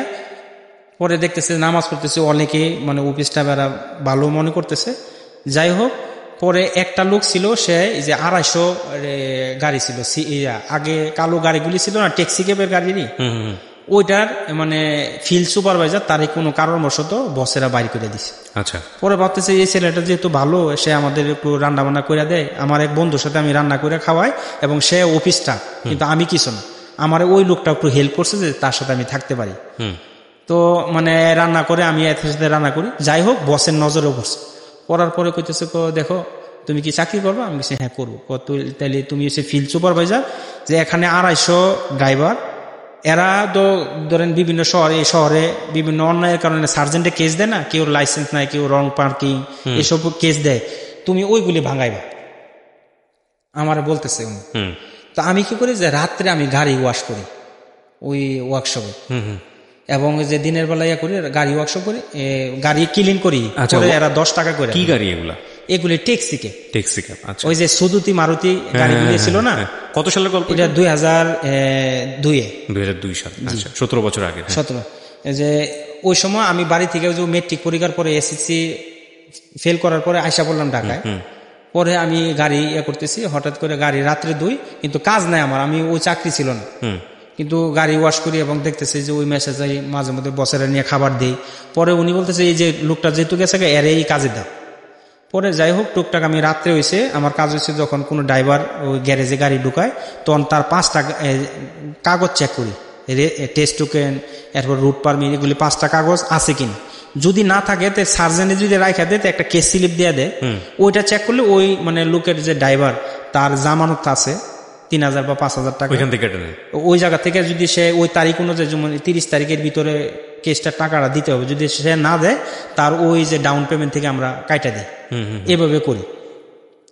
তো আমি দেখা গেছে ওই লোকটা যাওয়ার পরে যেমন ডেলি এভারেজে 250 ড্রাইভার, এর মধ্যে দেখা গেছে 10-12টা কেস তো মান্থলি প্রত্যেক দিনই পড়ে সিরিয়াল, কেননা 200-250-র মধ্যে 20-25টা তো প্রত্যেক দিনে কেস খাইতেছে বিভিন্ন অন্যায়ের কারণে, রং পার্কিং এসব জিনিসের কারণে, ড্রাইভিং লাইসেন্স নাই বা মানে লাইসেন্স 1 নাম্বার নাই, এইসব বিভিন্ন কারণে।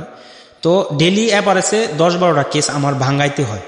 ভাঙানির জন্য শান্তিনগর থানা আছে না, ওইটায় যাইতে হয়, এরপরে সদরঘাট কোর্টে যাই, মোহাম্মদপুর থানায় যায়, এরপরে গাজীপুর কোর্টে যাইতে হয়। এই কাজগুলি আমি করতাম, বিভিন্ন এই যে কেস স্লিপগুলি নিয়ে আমি ওই যে সার্জেন্টের অফিসে গিয়ে কেসটা ভাঙাইতাম। তো হঠাৎ করে যে আমারে বলতেছে, আমি বেতন পাইতাম 3000 না 2500 টাকা ওই যে কোম্পানিতে।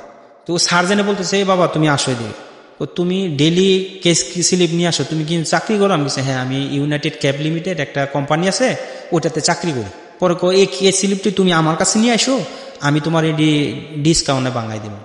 পরে আমি কিছু যে দেখেন যে একটা হলুদ সার্জেন্ট যদি কেস করে, তো একটা কেস মানে 600 টাকার কেস, যে 140 দ্বারায় ড্রাইভিং লাইসেন্সের কারণে 250 টাকার একটা কেস হইতো আগে, কিন্তু হলুদ জার্সি পরা যে মানে ইয়াগুলি ইন্সপেক্টর এরা কেস দিলে এটা 500 টাকা হয়ে যায়। আচ্ছা, কিন্তু এটা দেখা গেছে যে এই সার্জেন্টটা বলছে যে এটা আমি তোমার 250 টাকা দা ভাঙাই দেব, যেগুলি 1200 টাকা এগুলি 600 টাকা দা ভাঙাই দেব। পরে আমি গেছি যে স্যার এগুলি আপনি তো ভাঙাই দিবেন, যেটা 500 টাকার এটা 250 টাকা, যেটা 1200 টাকা এটা 600 টাকা, আমার কি লাভ? আমি তো আমার মানি রিসিপ্ট দিবেন 600 টাকারই, তা আমি তো ধরেন যে ওই জায়গায় 600 টাকায় বোঝাবো, এদের টাকাটা আবার মানে ইয়েতে ব্যাক করবো, আমার লাভটা কি? বলতেছে যে দেখো আমি তোমার মানি রিসিপ্ট বানাই দিব 1200 টাকা, যেটা 250 টাকার কেস এটা 500 টাকার মানি রিসিপ্ট বানাই দিব, কিন্তু তুমি 250 টাকা দা ভাঙাইতে পারো। তো আমি কিছু আপনার লাভ কি? তুমি একসাথে যে আমার 10টা সিলিপ আমার কাছে ভাঙাইবা, আমি একটা কমিশন পাবো, ওইটা আমার লাভ। পরে কিছু আমার লাভ রয়েছে ওই যে 250 টাকার কেসটা আমি 500 টাকা ওই যে ড্রাইভারের কাছ থেকে ভাঙা নিয়ে আসি, 500 টাকা নিয়ে আসি, কিন্তু আমি 250 রুপি ভাঙাই, মানে অর্ধেক টাকা আপনার থেকে যায়, অর্ধেক থেকে যায়। কিন্তু আমি ভাবতেছি আসলে আমি আমার নিজের বিবেক রে আমি নিজে ইয়ে করতেছি, আসলে যেটা ঠিক হইতেছে। এক হিসেবে ড্রাইভার তো সে গরিব মানুষ, তার টাকাটা তো আমি যে এইভাবে খাইতেছি, আমি অফিসে সুন্দর টিপটপ বোঝাইতেছি যে আমি 500 টাকা রিসিপ্ট দিতেছি, আমার সাথে কোনো অফিসের কোনো ইয়া নেই, আমি কোনো দুর্নীতিও করতেছি না। পরে ভাবলাম যে আসলে এটা তো আমি আমার বিবেকের উপরে বাধা দিতেছি, আসলে এটা ঠিক করতেছি না। ফাঁকে দিয়ে আমার এক বন্ধু ছিল, তার নাম বরিশালে তার বাড়ি। আমাদের কোম্পানিতে 2টা সিস্টেম ছিল, একজন হচ্ছে ধরেন কোম্পানির কিছু ট্যাক্সি ড্রাইভাররা নিয়ে চালাইতো এবং পার ডে জমা দিত, আরো কিছু আসলে তারা কিস্তিতে দিয়ে দিত, ডাউন পেমেন্ট অল্প দিয়ে মানে এরা মান্থলি জমা নিত। তো ওই একটা বন্ধুর সাথে পরিচয় হয়, তার বরিশালের বাড়ি। সে তার গাড়িটা বলতেছে দেখো আমি তো ঈদের ছুটিতে দেশে যাবো, তুমি আমার গাড়িটা এক ভালো ড্রাইভার দিয়ে চালাই। তো ওই জমাটা একসাথে হইলে 5 দিনের পরে তারে আমি টাকাটা দিয়ে দিব। তো আমি ভাবলাম যে এইভাবে তো আমার লাইফটা চলতেছে, কিন্তু এটার মধ্যে হালাল আছে না হারাম আছে আমি কনফিউজের মধ্যে আছি।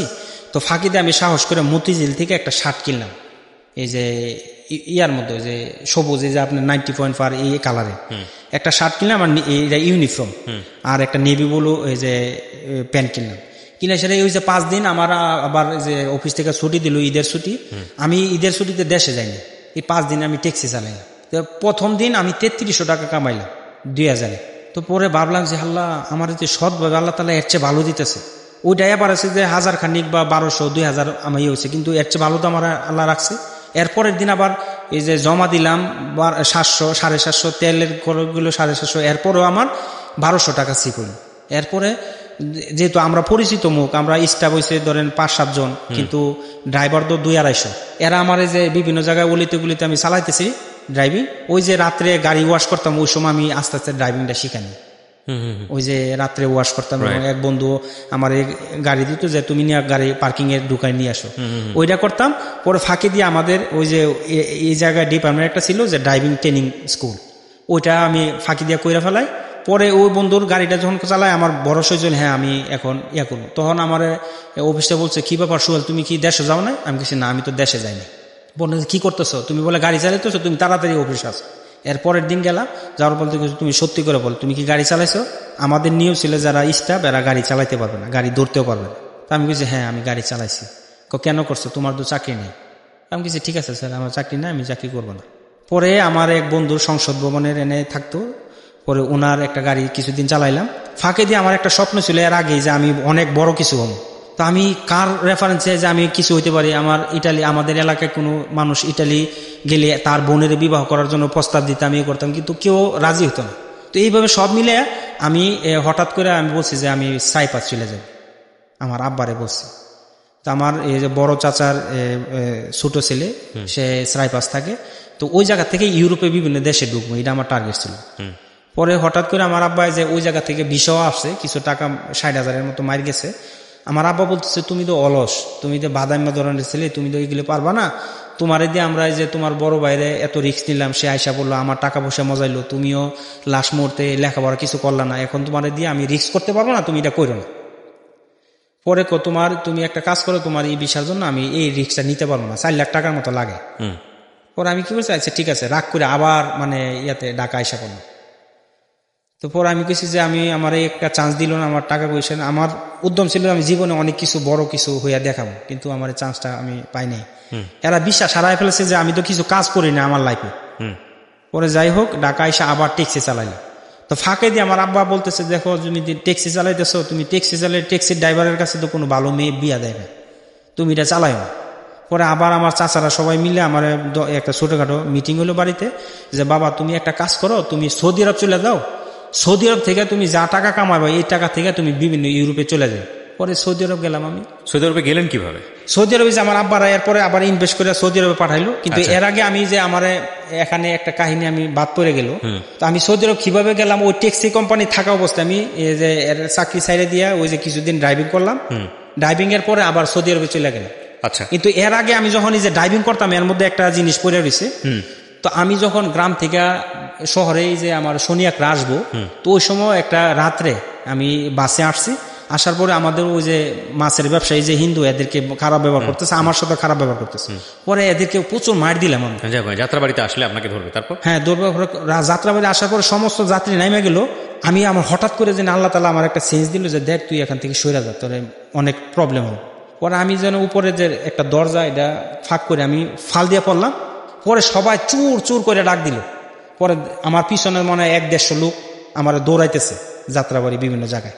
হঠাৎ করে ফজরের আগে এক বাসার মধ্যে দেখছি এক মুরব্বী টয়লেটে যাইব। পরে আমি কিছু আমার বাঁচান, আমার এইভাবে করতেছে, আমি খারাপ লোক না, আমার বাঁচান। পরে দেখেন আপনি ওই টয়লেটের ভিতরে চলে যান। পরে আমি টয়লেটের ভিতরে চলে গেলাম। পরে এখানে কিছুক্ষণ আগে একটা লোক আসছে, কোনো আসে না। তো ফাঁকে দা আমি কিছুক্ষণ পরে আবার বাড়ি আমি যে আমার ওই জায়গায় চলে যাবো। তো এরা আমার শনিয়াকড়া নামতে দেয়নি, এরা যাত্রা একবারে সাইদাবাদে নামাইছে। তো সাইদাবাদ আমি টিক্স করে নামে গেলাম। পরে কিছুক্ষণ পর আমি যখন বাড়ি হয়েছি তখন আবার হেরা আমার পিছনে ধরছে। তা যাই হোক এক জায়গায় যখন আমি লুকাইছি তো উপরে দিয়ে আরো 10-12 জন, তা কোনো রকমে পলায় টলায় গেলাম, আমি ওই জায়গা থেকে বাইচা গেলাম। তো বাড়িতে মানে ঘোষণা হয়েছে যে আমার মাইরা ফেলাইছে। এই যে যারা মাছের ব্যবসায়ী ছিল এরা তো যাত্রাবাড়ি নেমে গেছে, আমার সাইদাবাদ নিয়ে গেছে, উদ্দেশ্য যে এরা মানে বাড়ি থেকে লুকাচ্ছে। যাই হোক আমার কিছু করতে পারে না, আমি সেভ করে আবার এই আরেক জায়গায় গিয়ে আমার জামাটা চেঞ্জ করে আমার ইউনিফর্মে যে পাঞ্জাবি ছিল পাঞ্জাবিটা চেঞ্জ করে ইউনিফর্ম পরে আবার চলে গেলাম ইয়াতে। তো কিছুদিন পরে আমার আব্বা বলতেছে, দেখো এগুলি তো খারাপ মানুষের জিনিস, ড্রাইভিং করা, ট্যাক্সি ক্যাব চালা, এগুলি ভালো মানুষের কাজ না। তুমি একটা করো বাবা, তুমি যেহেতু তোমার স্বপ্ন একটা ইউরোপে চলে যাবা, তুমি করো একটা কাজ, তুমি এখান থেকে তুমি আয়সা বর বাড়িতে, আমি তোমার জন্য সৌদি আরবে একটা ভিসা কিনছি। মানে এই ঘটনাই মূলত আসলে আপনাকে সৌদি আরবে যাওয়ার মূল কারণ, জি যেটা বুঝি। পরে সৌদি আরব আমি চলে গেলাম। সৌদি আরব যাওয়ার পরে আমার বাপ মা মোটামুটি তো কষ্ট করতেছে, তা আমি আর আমার টাকা সেভ করতে পারি না। আমি এদেরকে মাস শেষ হইলো টাকা দিয়ে দিই 450 টাকা বেতনে। তো আমার বসটা ছিল শিয়া, সে আমার ওই জায়গা থেকে বলতেছে যে তুই এ কর সে কর, দাড়ি কাটতে হবে। পরে ভাবলাম যদি দাড়ি না কাটি, আমার বাড়ির অর্থনৈতিক অবস্থা খারাপ, এবং আমার আব্বা বললো এই যে বললাম সাইপ্রাস থেকে তুই মার দিবি, ওই জায়গায় কাজ করতে পারবে না, তুই সৌদি আরবে কাজ করে মানে ব্যর্থ হয়ে এসে করছো। আরো আমার রাগারাগি করবে, আমার দ্বারা কিছু টাকা নেই, যা ব্যালেন্স ছিল আওলাদ টাওলাদ করে আমি আমার নানার বাড়ি একটা সম্পত্তি বিক্রি করছি। এরপরে যাই হোক মিলে আমি খুব কষ্ট করে মালয়েশিয়া সৌদি আরব গেলাম। পরে ওই শেয়ার আন্ডারে আমি দাড়ি কাইটা যেন ছোটো ছোটো করে আমি ওই জায়গায় 3 বছরের মতো ছিলাম, কিন্তু মনে শান্তি যে আমি আর এই দাড়ি কাইটা নিলাম, এত বড় একটা গুনাহ করলাম। তো পরে যাই হোক ওই জায়গা থেকে মাঝে মধ্যে আমার কোনো দিন ছুটি ছিল না, শুক্রবার বলেন বৃহস্পতিবার বলেন মাসে, এমনকি ঈদের দিনও আমার ছুটি ছিল না। কি কাজ ছিল ওখানে? ওইটার কাজ ছিল আমি একটা মানে বড় আমারে বইলে নিছিল, দালালে বইলে নিছিল যে তুমি যে একবেলা তোমার মালিকে খাবার দিবে, রুম দিবে, এবং তোমার 850 রিয়াল বেতন। কিন্তু ওই জায়গায় 450 টাকা বেতন পাইছি, খাবার টাবার কিছুই না, এবং যে ড্রাইভিং পাই নাই। পরে যাই হোক আমি যখন মালিকরে বলছি যে দেখ আমি অনেক টাকা খরচ করে আসছি এই ঘটনা, পরে ওই দালালে ওই জায়গায় মাইট দিয়া কিছু টাকা আমার উদ্ধার করে দেয়। পরে ভাবছি যে তো মালিক ভালো, আমার এইগুলি করতেছে, টাকা কিছু ফেরত দিয়ে দিছে। পরে আমি কাজ করতেছি, পরে আস্তে আস্তে ওই জায়গার মধ্যে আমি যে 450 বেতন থেকে আমার ওই জায়গায় ড্রাইভিং ট্রেনিং দিয়া বিশাল বড় একটা লরির ড্রাইভার ছিলাম আমি। তো ওই জায়গায় যাই হোক সে ওই কোম্পানিতে আমি একটা ফোরম্যান ছিলাম, 10-12 জন লোকের মানে পুরা দায়িত্ব, এবং আমারে শুধু নেল কাটা থেকে নিয়ে জামা এবং জুতা সমস্ত কিছু ফ্রি দিত। ওই সুযোগটা কেউ পাইত, কিন্তু আমি ক্যারাটি জানতাম, মার্শাল আর্ট, ওইগুলির জন্য সে খুব খুশি হইতো।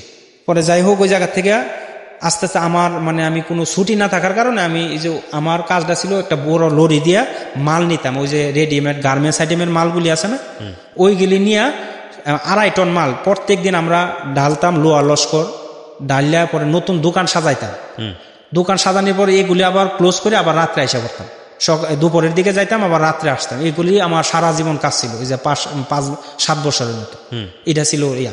তো আমি যান্ত্রিক হয়ে গেছি, আমার শরীর লোহার মতো অনেক শক্ত। তো ওই জায়গার মধ্যে কামাইছি, কিন্তু আমার মনে মনে যখন আমি ঈদের পরের দিন, শিয়াদের ঈদ ছিল আমাদের ঈদের পরের দিন, ওই দিন আমরা ছুটি পাইতাম। আচ্ছা। তো পরে যাই হোক আমরা যখন ছুটি পেতাম আমি মক্কা মদিনা চলে যেতাম, ওই জায়গায় কান্নাকাটি করতাম। তো হঠাৎ করে মানে আবার ওই দাড়ি মানে আমার দেখছে নাই, আমাদের জেলার একজন তাবলিগের সাথী, উনি মানে আমাদের জিম্মাদার, মেন জিম্মাদার, উনি গিয়ে সৌদি আরব আমার সাথে দেখা করার পরে দেখতেছে দাড়ি টাড়ি নাই, এবং আমরা অনেক তাবলিগে মেহনত করছি আমাদের ইউনিয়নে। বলছে বাবা তোমার এই হালত, তুমি টাকার জন্য আসছো, তুমি দেশে চলে যাও, আমি তোমার গাড়ি যেটা যেটা লাগে আমি সব তোমার করে দিব, এই কথা সে বলতেছে। পরে আমি বলছি আচ্ছা ঠিক আছে।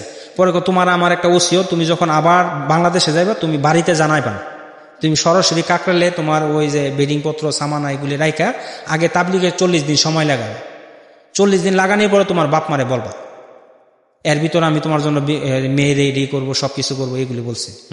যাই হোক আমি ওনার শর্ত অনুযায়ী করছি।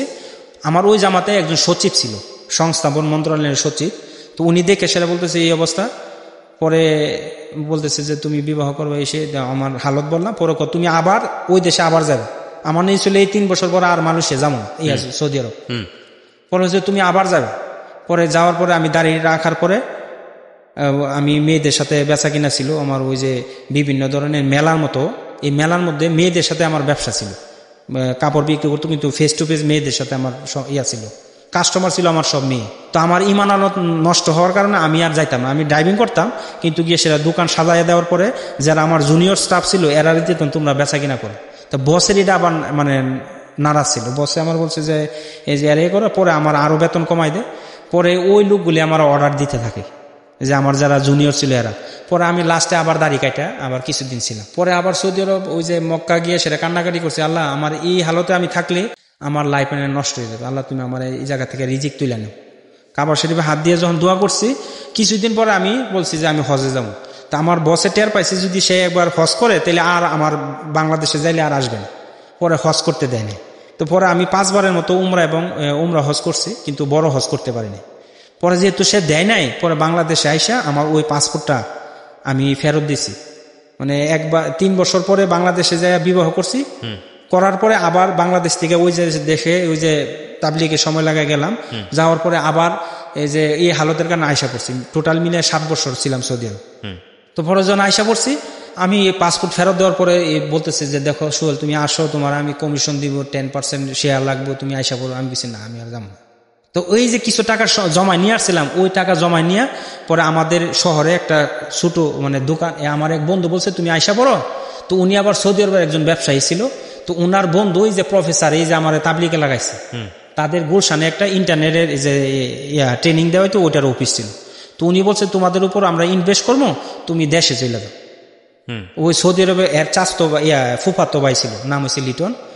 উনি বলছে যে তোমরা দেশে চলে যাও, তুমি দেশে চলে যাও। দেশে আসার পরে যে আমার বলছে যে ওনাদের সাথে এই যে ইয়াতে নিবে, এবং আমি ওই জায়গায় 2টা পার্টি রেডি করে আসছি যে কিছু মাল আমি মালয়েশিয়া সৌদি আরবে পাঠাবো।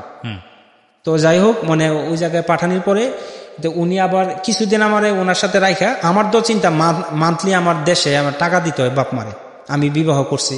তো আমি যে আগে যে টাকা মান্থলি দিতাম ওই যে সৌদি আরব থাকতে, ওইটা গ্যাপ হওয়ার কারণে বাপ মা আমার সাথে রাগারাগি করে যে টাকা দিতে পারি না, এই না এই না, অনেক কিছু করতেছে। পরে এরা আমার ওই জায়গায় চাকরি করতেছে, কিন্তু ফাঁকি দিয়ে আমার একটা ফিকির যে কিভাবে আমার কি করা যায়। পরে ওই জায়গায় থাকা অবস্থায় তো আমার বন্ধু দেখতেছে যে আমি অশিক্ষিত মানুষ, সে একজন প্রফেসর, তার একটা আইটি বিজনেস আছে এবং তারা সাপ্লায়ার বাংলাদেশে চাইনা থেকে মাল এনে বিক্রি করবে। এইগুলির পরে আমার কিছুদিন থাকার পরে বলতেছে তোর যত চিন্তা, তোর দেমাগ যা আছে সব আমাদের ব্যবসাতে লাগাবো, তোর বাইরের কোনো চিন্তা ভাবনা, তোর জন্য 12 ঘন্টা তুই আমাদের সাথে আসো, তোর সমস্ত চিন্তা আমাদের ব্যবসার মধ্যে লাগাবে, অন্য কিছু জায়গায় লাগাবে না। ওই কথা বলার কারণে আমি ফাঁকে দেওয়া ধরেন যে নিউ মার্কেট, এরপরে গুলিস্তান, এদিক দিয়া আমি ঘুরতাম। পরে ভাবতাম যে আমি তো এখন বেকার, বাড়িতে টাকা দিতে পারি না, এরা তো রাগারাগি করতেছে, কি করব। তো হঠাৎ করে একদিন আমি আমার ওই নরসিংদী শহরে ওই যে টাকা নিয়ে আসলাম, এই টাকাটি আমি ভাঙি নাই। তো আমার এই যে বন্ধু বলতেছে যে তুমি আমাদের এনে আসা করো। কিছুদিন থাকার পরে দেখতেছে যে সে যেই মানে চেয়ারে বসে, আমি ওইটাই বসি, এরা আমরা দুইজনে তো রাখছে পার্টনার, আমার পার্টনার রাখবো, আর উনি সে ইনভেস্টার। তো দেখতেছে যে পজিশনটা যেমন সেম, এবং সে যে সিটে বসে আমি গিয়ে বসি, তো তার সহ্য হয়নি। আমি তো টোটালি একজন অশিক্ষিত ছেলে। তো হঠাৎ করে বলতেছে যে দেখো যে আমি সোহেল, আমার ভাই বলতেছে যে আমরা তো বলছিলাম ফাঁকি দিয়ে আমি ঢাকা থাকা অবস্থায় যে বাপ মারে টাকা দিতে পারি না, আমার ওয়াইফে রাগারাগি করে, ফাঁকি দিয়ে ভাবলাম কি করা যায়। আমার একটা ছোট ভাই, সে মেট্রিক পরীক্ষায় পাশ করছে, তারে কি কাজে লাগানো যায়। ফাঁকি দিয়ে যে নিউ মার্কেট যে দেখছেন না স্টক লোডের মালগুলি আছে, এই মালগুলি একসাথে কিনা আমি কিছু টাকা ইনভেস্ট করে আমাদের নরসিংদী শহরে একটা এসি মার্কেট আছে, ইন্ডেক্স প্লাজা, ওইটার মধ্যে দোকান দেয়, এবং ওই দোকানের মধ্যে আমার ছোট ভাইয়ের বসে, এবং মাঝে মাঝে মালের দরকার হলে আমি মাল কিনে নিয়ে যাই। তো সে এটা টের পায় আমার বন্ধু। সে বলতেছে দেখো তোমার তো আমি আগেই বলছি যে তোমার যত দেমাগ, চিন্তা চেতনা সবকিছু আমাদের মানে কোম্পানিতে তুমি ইয়া করবা, তুমি ওই জায়গায় করছো, তোমার তো এটা ঠিক হয় নাই। তো হঠাৎ করে আমি বলছি যে দেখ তুই তো আমার ভাই, আমার একই গ্রামের মানুষ, কিন্তু আমি তো সবসময় বাপ মারে এই যে সৌদি আরব থাকতে টাকা পাঠাইছি, এখন তো হঠাৎ করে যে আমার 2-3 মাসে গ্যাপ হইতেছে, 5-6 মাসে, এটা তো তারা মানায় না, তারা ঝগড়াঝাটি করে বাড়িতে, আমি খাইতেছি ফ্রি, আমার বউ খাইতেছি ফ্রি, এগুলি চলবো না, কি করবো। পরে সে মায়া লাগলো, সে বলতে আচ্ছা ঠিক আছে, এটা যাতে অন্য কেউ না জানে। পরে যাই হোক, আমি আমার মাঝে মধ্যে গ্রামে গেলে আমি এই জায়গা থেকে মাল কিনে নিয়ে যাইতাম, ওইটা চলছে। কিসের মাল ছিল এটা? ওইটা সে গার্মেন্টস আইটেম আছে না, স্টক লোডের যে ল্যাপটপের মালগুলো, আচ্ছা, ওইটা দিয়ে আমি ছোট একটা দোকান দিই ওই ইন্ডেক্স প্লাজায়। ওকে। আমার ছোট বাইরে বসে। হঠাৎ করে আমরা তো ধরেন ওই যে দেশে যে চিটার বাটপার ছিল না সৌদি আরব, আমরা কাজ করছি যান্ত্রিকভাবে, অনেক কষ্ট করছি, ডেইলি ধরেন 2.5 টন মাল নামাইতাম, বিক্রি করতাম, আবার রাত্রে করতাম, কোনো ছুটি ছিল না, সময় ছিল না, খুব কষ্টের ফলে হঠাৎ করে যখন ওই দেশ থেকে আইসা পড়লাম, এবং ওই যে আল্লাহর কাছে দোয়া করে আসা বললাম। দেশে আসা পরে পরিস্থিতি আরো খারাপ, ওই যে মাস শেষে টাকা দিতে পারি না বাপ মারে, অনেক কষ্ট। তো হঠাৎ করে আমি তো ধরেন বিভিন্ন জায়গায় আমার বন্ধু সার্কেল যারা ছিল, আমি অনেক পরিচিত লোক বিজনেস কার্ড চড়াই। আমার রেন্টেকারের নাম ছিল মার্শাল্লাহ রেন্টেকার। তো ওই রেন্টেকারে আমার এক বন্ধুর নাম হচ্ছে কাকু, তারা হচ্ছে ভৈরব বাজারে তাদের ব্যবসা। তো সে বলতেছে যে আমার এক বন্ধু তার রেন্টেকারের ব্যবসা আছে, তুমি একটা কাজ করো, যে লাগলে তারা ব্যবহার করো। তো একটা বাটফার ছিল, সে মানে আমাদের পাশের এক গ্রামে বিবাহ করছে। আচ্ছা। তো আমি আর বুঝতে পারি না, সে বলতেছে যে ভাই আপনি তো আপনার নাম অনেক শুনছি, কাকু ভাই বলছে আপনি অনেক ভালো মানুষ, সৌদি আরব থেকে আসছেন, অনেক গাড়ি ব্যবসা দিচ্ছেন, আচ্ছা ঠিক আছে আপনি মাঝে মধ্যে ডাকলে আপনি আসেন। হঠাৎ করে কইতেছে ভাই আমি তো বিবাহতে যাবো, আপনি আসেন ভৈরব বাজারে আসেন। তা আমাদের বাড়ি থেকে ভৈরব বাজার 10 মিনিট রাস্তা। যাওয়ার পরে ওনার সাথে পরিচয় হলো। ওই দিন হঠাৎ করে উনি কইতেছে চলেন একটা বিবাহতে যাই। তো বিবাহতে যাওয়ার পরে ওই জায়গায় সে আমারে যে খাওয়াইলো, খাওয়ানোর পরে কোনো মানে আমি তারে নিয়ে বিভিন্ন জায়গায় ঘুরলাম না, হয়তো আমার ধরেন 100 টাকার গ্যাস খরচ যাবে যাওয়া আসায়। পরে সে আমার 2500 টাকা দিয়ে দিল। তো 2000 মানে প্রায় 10-12 বছর আগে, 15 বছর আগে 2500 টাকা অনেক না। তো পরে এরপরের দিন একই অবস্থা, ফাঁকি দিয়ে সে বলতেছে ভাই আমি আপনার বন্ধু, আমার বন্ধু, আপনি আমার বন্ধু, আমি আপনার পাশের গ্রামে বিবাহ করছি, আপনি আমার ভাই, আপনার গাড়ি মানে আমার গাড়ি, এই কথা বলছে। পরে আমি বলছি হ্যাঁ, আমি তো আর বুঝতে পারি যে হ্যাঁ আমি তো আদম ব্যবসা করি, আর আমার একটা যে বাঙালির ব্যবসা আছে ঢাকায়, আমার সেগুন বাগিচে একটা বাড়ি আছে। তো মিলে আমি একটা প্রবলেমের কারণে এদিকে আসছি। তো আমার এনে আদম ব্যবসা কিছু টাকা পয়সা আছে, আপনার যদি কোনো সময় এরা বলে আপনার গাড়ি যেটা আমার গাড়িতে এটা বলবেন ওনার গাড়ি। আমি আর এতটা বুঝিনি। তো ব্রাহ্মণবাড়িয়া উনি গেছে, তো মাঝে মধ্যে উনি মাজারে গিয়ে আস্তানা করছে। ওই লোকটা আসলে চিটার ছিল। গিয়ে সেটা বলতেছে যে এটা আমার ড্রাইভার, অগোচরে বলতেছে সে অনেক খারাপ ছিল, তারে তাবলিগি আমি অনেক মানুষ করছি। আপনাকে বলতেছে মানে এদের কাছে গিয়া ফুলাইতেছে, সে বিশাল বড় ড্রাইভার, মানে সে তার ড্রাইভার আমি, আমার সে মানুষ করছে এবং এই গাড়িগুলো আমার যখন তার ইয়া হয় এগুলি বলছি। এবং গিয়ে সেটা ওই জায়গায় এক মাজারে গিয়ে সে গরু মানে এদেরকে খাওয়াইতো। এবং মাজারে যে মূর্খ লোকগুলি তাদের সাথে তার সম্পর্ক ছিল। ওই এলাকার যে আওয়ামী লীগের সভাপতি ছিল, তার সাথে গিয়ে সে একদিন গিয়ে 2500 টাকার 3000 টাকার ফল কিনা তার বাড়িতে দেয়, আরেক লোকের বাড়িতে। আমি তো এর সাথে বাড়িতে যেতাম না, এবং দোকানে আড্ডা দিত যে আমি ধরেন আদম ব্যবসা করি এসে। তো মাজারের লোক এদেরকে বলতেছে যে আমরা আদম ব্যবসা টুকটাক আছে। এন গিয়া যখন সে বড় দাতা সাজে, মাঝে মধ্যে গিয়া সে মাজারের মধ্যে গরু দেয়, মহিষ কোরবানি করে দেয়, এই আপনারা খান, এটা বাবার নামে আমি দিয়ে দিলাম, এগুলি সে করতো। তা আমি তো এগুলি জানতাম না, আমার বলতেছে আমার নামাই দিয়ে আপনি গাড়ি নিয়ে একটু দূরে চলে যায়। তা আমি দূরে করতাম। যখন তার কাজ শেষ হইতো সে ড্রাইভারের মতো বিহেভ করতো, এই সোহেল ভাই এদিকে আসেন। তা আসতাম, সে গাড়িতে ওইটা এসে করতো। তো এখানে যে মাঝে দিয়ে সে গরু দিত, মহিষ দিত মাজারের মধ্যে, এরা বক্ত হয়ে গেছে তার। ওই যে চিটারটা আমি একদিন ইয়ে করছি, তো বক্ত হয়ে গেছে। আমার বন্ধুর যে কাকু ছিল, তারও ভৈরবের দোকান, তার কাছে নিয়ে 2.5 লাখ 3 লাখ টাকা থুয়া দিত, 1 মাস পরে আনতো। তো সে তার টাকাটা ব্যবহার করতো, যার কারণে এর কাছেও ধোকা ফালাইছে। তো ওই জায়গায় সে 4-5 লাখ টাকা খরচ করছে। তো হঠাৎ করে বলছে বাবা আপনি কি করেন? ওই লোকটা কইতেছে আমি আদম ব্যবসা আছে, আর আমার ভাঙ্গারির ব্যবসা আছে, আর আমার ঢাকা সেগুন বাগিচা বাড়ি আছে। বলছে একটা কাজ করেন, আপনি যেহেতু আদম ব্যবসা করেন, আমার একটা ছেলেরে বিদেশ নেন। তা মাজারের প্রভাবশালী এক লোকের ছেলেরে সে বিদেশ নিছে। তা দুবাই নেয় 3.5 লক্ষ টাকা দিয়ে। সে বলতেছে 2 লাখ টাকা দিয়ে না, আমরা এত টাকা ইয়ে করবো কি, আমরা অল্প লাভ হইলে চলবো, এই সমস্যা নেই। তো যে জায়গায় জিনুইন খরচ 3.5 লাখ, ওই জায়গায় সে 2 লাখ নিছে। তো মানুষ তো তার ভক্ত হয়ে গেছে। পরে 10-12 জনে তার কাছে টাকা দিছে, প্রায় 10-12 লাখ টাকার উপরে। পরে ওই যে সভাপতি, তার কাছে 4-5 লাখ টাকা খরচ লাগতো। তো ওই সভাপতির কাছে দিয়া আবার 10 লাখ টাকা হাওলাত নিছে, কেন তার কাছে আরো 1-2 লাখ টাকা এই ফল টল কিনা তারও ভক্ত বানাইছে। পরে ওই জায়গার মধ্যে সে দয়াল বাবা আলাল শাহ নামে একটা ইয়া করছে, যে কোরার মেল করছে। ওই দেশে আবার যে কোরার অনেক খাদ্যর মেল, ওইটা করছে। তো মানে ইনভেস্ট করছে কোরআন মেল, কোরা আছে না ধানের ভুসি, এগুলি তো বেশি টাকা লাগে না। মিলে সে 3 লাখ টাকা ইনভেস্ট করছে। আর ওই এলাকার মধ্যে একটা লোকের বিদেশ পাঠাইছে। ওই জায়গায় সে অনেক বিশ্বস্ত লোক হয়ে জায়গা। তো একদিন সে কি করছে, আমাদের পার্শ্ববর্তী গ্রামে একটা যে ছাগল কিনা নিয়ে আসে আমার গাড়িতে রয়েছে, চলেন এই মাজারে দিয়ে আসবেন। মাজারে সোহেল ভাই আজকে আপনি আমাদের সাথে খাইবেন। পরে আমি কইছি আল্লাহ, আমি তো মাজার কোনো সময় পছন্দ করি না। মাজারের এই যেহেতু সে সেরেক জায়গার মধ্যে তার ছাগলটা দিতেছে, আল্লাহ এর মধ্যে আমার রিজিকটা রাখো না। আমি দোয়া করতেছি, নামাজের সময় নামাজ পড়তেছি, তো কোনো কারণবশত আমি কিছু আমার পেটে পাতলা হয়ে গেল, আমি করুন না, আসলে পাতলা হয়ে গেছিল, আমি খাই নাই। তো আল্লাহ আমার ওই এই জিনিসটা দিয়ে বাঁচাইছে। হঠাৎ করে এগুলি করতেছে, এর ভিতরে আমার টাকা দিছে মানে 2000 2500, মানে আধা ঘন্টা 1 ঘন্টা ব্যবহার কইরা আমার গাড়িটারে চালায়া আমি ড্রাইভার এবং গাড়িটা আমার নিজে আমি ড্রাইভ করতাম, সে মানে মালিক অবস্থায় ইয়ে করতো। তো মিলে আমি তার কাছ থেকে 10 থেকে 12,000 টাকার মতো নিছি, সে আমারে দিছে 2000 2500 3000 এইভাবে। তো আমি তার কাছে মানে দুবাই আমার ছোট ভাই ছিল, ওই জায়গা থেকে কিছু টাকা নিয়ে আসছি, এই যে হাদিয়া স্বরূপ, তারে আমি 10,000 টাকার মতো আমি তার কাছে পান। হঠাৎ করে একদিন কইতেছে, সোহেল ভাই আপনি একটা কাজ করেন, আপনি আমি না বলা ছাড়া আপনি ব্রাহ্মণবাড়িয়া যায় না। কারণ কি ভাই, এদের সাথে আমার একটা দ্বন্দ্ব হয়েছে, আপনি যায় না।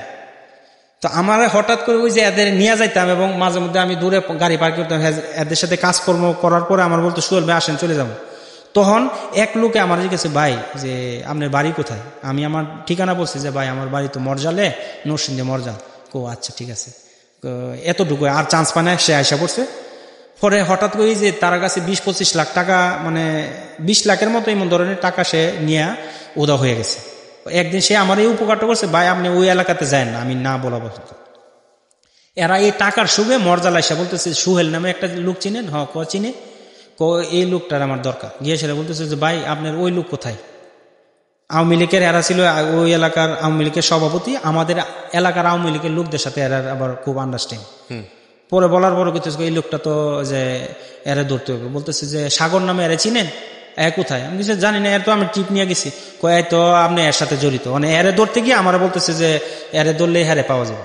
পরে বিশাল বড় দরবার জমাইলো, দরবারের মধ্যে বলতেছে যে তুমি ইয়া করো, তোমার ওই লোকটা, তোমরা হচ্ছে একটা চক্র, তোমরা একটা গ্যাং, তোমরা একটা মানে এই ধরনের চিটার গ্রুপের লোক, তুমি এরে বাইর করে দাও, এরে মাইট দিলে এরে পাওয়া যাবে।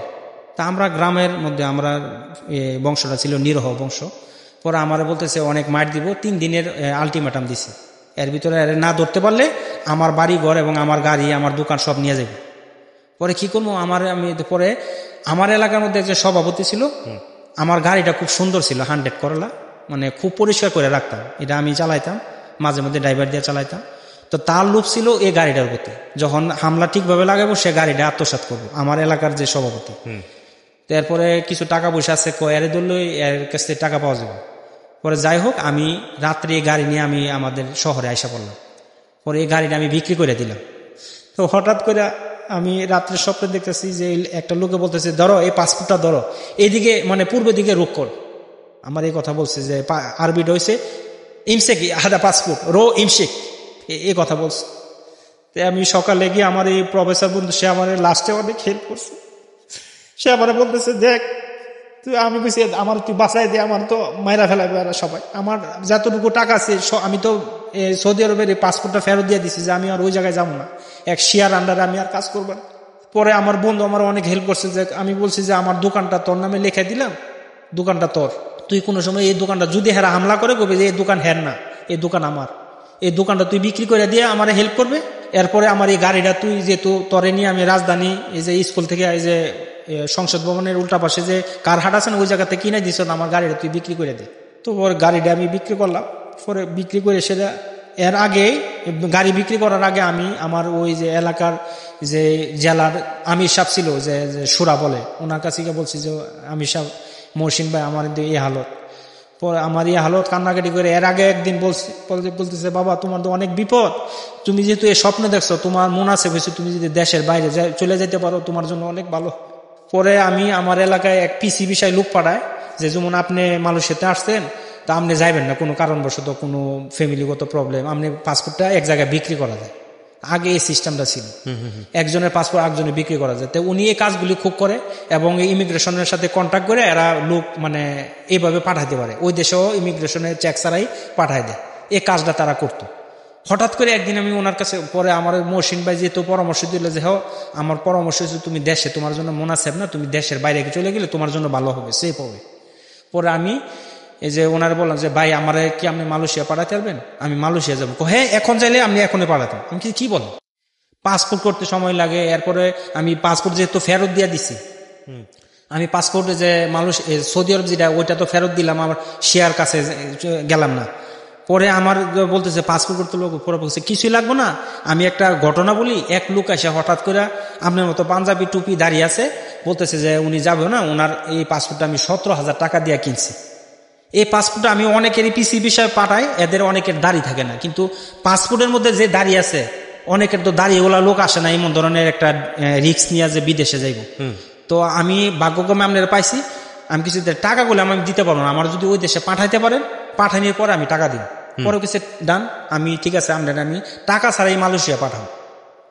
পরে এই দিন ছিল কুরবানি ঈদের আগের দিন, আগের আমার কুরবানি ঈদের 2 দিন আগে। কত সাল এটা ধরেন যে 10 বছর আগে। 10 বছর আগে। হ্যাঁ।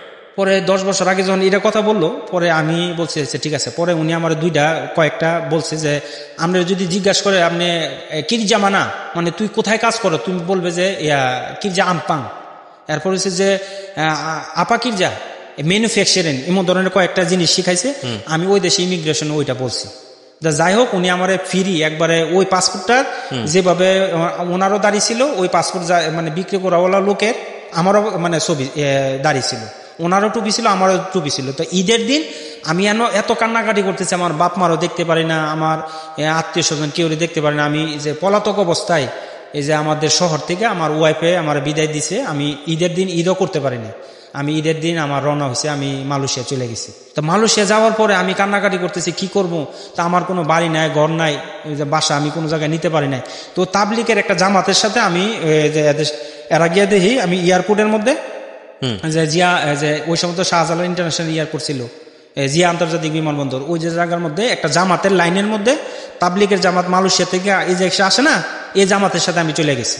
এই জামাতের লাইনের মধ্যে দাঁড়ায় এই এনতে চলে গেছি। আমার খালি এই কাস্টম অফিসার বলছে, তুমি হুজুর আপনি কি মালয়েশিয়া যাবেন? আমি বলছি হ্যাঁ মালয়েশিয়া। আচ্ছা ঠিক আছে। এরপরে চিল দিয়ে দিল, আমার এনে কোনো প্রশ্ন করলো না, জাল কিনা পাসপোর্ট এই না এই না। ওই দেশে যাওয়ার পরে ওই জামাতের সাথে আমি চলে গেলাম। আমার এই প্রশ্নগুলি করলো, তুমি কি কোথায় কাজ করো, তুমি কি কাজ করো, এই জিনিসগুলি আমার করার পরে আমার একটা চপ দিয়ে পড়াই দিল। এই জামাতের লগে আমি বলছি তুই আমার হেল্প কর, আমরা এই যে মার্কাজে যাবো। আমরাও মার্কাজে যাবো। পরে ওই তাবলিগের সাথে এরা ভালো ছিল, এদের সাথে আমি মার্কাজে চলে যাই, তাবলিগের মার্কাজ সিরিপাতালিং। তো আমার আমি হিসাবে বলছে যে দেখো তুমি মালয়েশিয়া যদি যাও তাহলে তুমি ওই তাবলিগের মার্কাজের এরিয়ার বাইরে যাও না। আচ্ছা। তা আমি তাবলিগের মার্কাজের যেহেতু আপনার কাছে প্রপারলি ভিসাটা নাই, 2 নম্বর ভিসা। হ্যাঁ। তো উনি বলছে যে তুমি ইয়া করো, এবং কইছে ওই তাবলিগের এরিয়ার ভিতরে থাকলে, তুমি তাবলিগের লোকদের কাজের সাথে থাকলে তোমার আরো পরিবর্তন হবে। তা যাই হোক, উনিও আমার অনেক হেল্প করছে, ওনার বিভিন্ন পরামর্শ আমি সৌদি আরব থেকে আয়সা পড়লাম। পরে আমি ওই জায়গায় গেলাম, যাওয়ার পরে আমার কোনো ঘর নাই, এবং ওই দেশে পুলিশে খুব নির্যাতন করে, যে মানুষ ধইরা পাঠায়, জেলে পাঠায়, বিভিন্ন মানে ধরা ছাড়া ওই সময় ধরার খুব ইয়া ছিল। তো আমি মসজিদে গিয়া মানে আত্মগোপন করছি মসজিদে। তো মসজিদে থাকতাম, কিন্তু আমি কয় টাকা নিয়ে আসলেন ওই সময়টাতে আপনি বাংলাদেশ থেকে? বাংলাদেশ থেকে আমার কাছে মনে হয় যে 150 না 200 রিয়াল ছিল। আচ্ছা, তো আপনি তো গাড়িটি বিক্রি করলেন, ওই সময় তো আপনার কাছে টাকা থাকার কথা। টাকাটা আমি নিয়ে যাই না, ওই যে আমাদের আমির সাহেব ছিল, ওনার কাছে আমানত রাখা যায়, যে আমি যদি যাইতে পারি, কোনো কারণে বিপদ হলে আমার সংসার যাতে কোনোভাবে চলে। জি, আমার ওই টাকাটা আমি ওনার কাছে বলে যাই যে যদি আমি তো ওনার কাছে ওয়াদা দিছি যে রাঙ্গামাটি আমাদের শহরের এক স্টেট, ওই জায়গা থেকে যদি কোনো লোক আসে তা আপনি এই টাকাটা দিয়ে দিবেন। তো ওনাদের কাছে আমি 1,90,000 টাকা আমার যাওয়ার পরে দেওয়ার ওয়াদা। তো আমি 60,000 টাকা দিয়া যায়, যেহেতু উনি বলছে যে পাঠাই দিব, তা আমি বিশ্বাস করে ওই দালালে 60,000 টাকা দিই। আর 40,000 টাকা ওনার কাছে রাখা যায়। ওনার কাছে আরো একটু বাড়ায় রাখছিলাম, ওইটা আমানত হিসাবে। পরে চলে যায়, পরে উনি যাওয়ার পরে ওই টাকাটা 40,000 টাকা ওনার ব্যাগ দিয়ে দেয়। তো বাকি কিছু টাকা ছিল, তা আমার কাছে আমি ধরেন যাওয়ার অবস্থায় মনে 200 না 250 রিঙ্গিট ছিল, মালয়েশিয়ান টাকা। তো আমি নিয়ে ওই জায়গায় যাওয়ার পরে যে এতদিন ছিলাম, আমি টুকটাক খাইয়া আমি শেষ করে ফেলাই। তো মসজিদে আমি যারা রিফিউজি ছিল এদের মতো আমি থাকতাম ওই মসজিদে।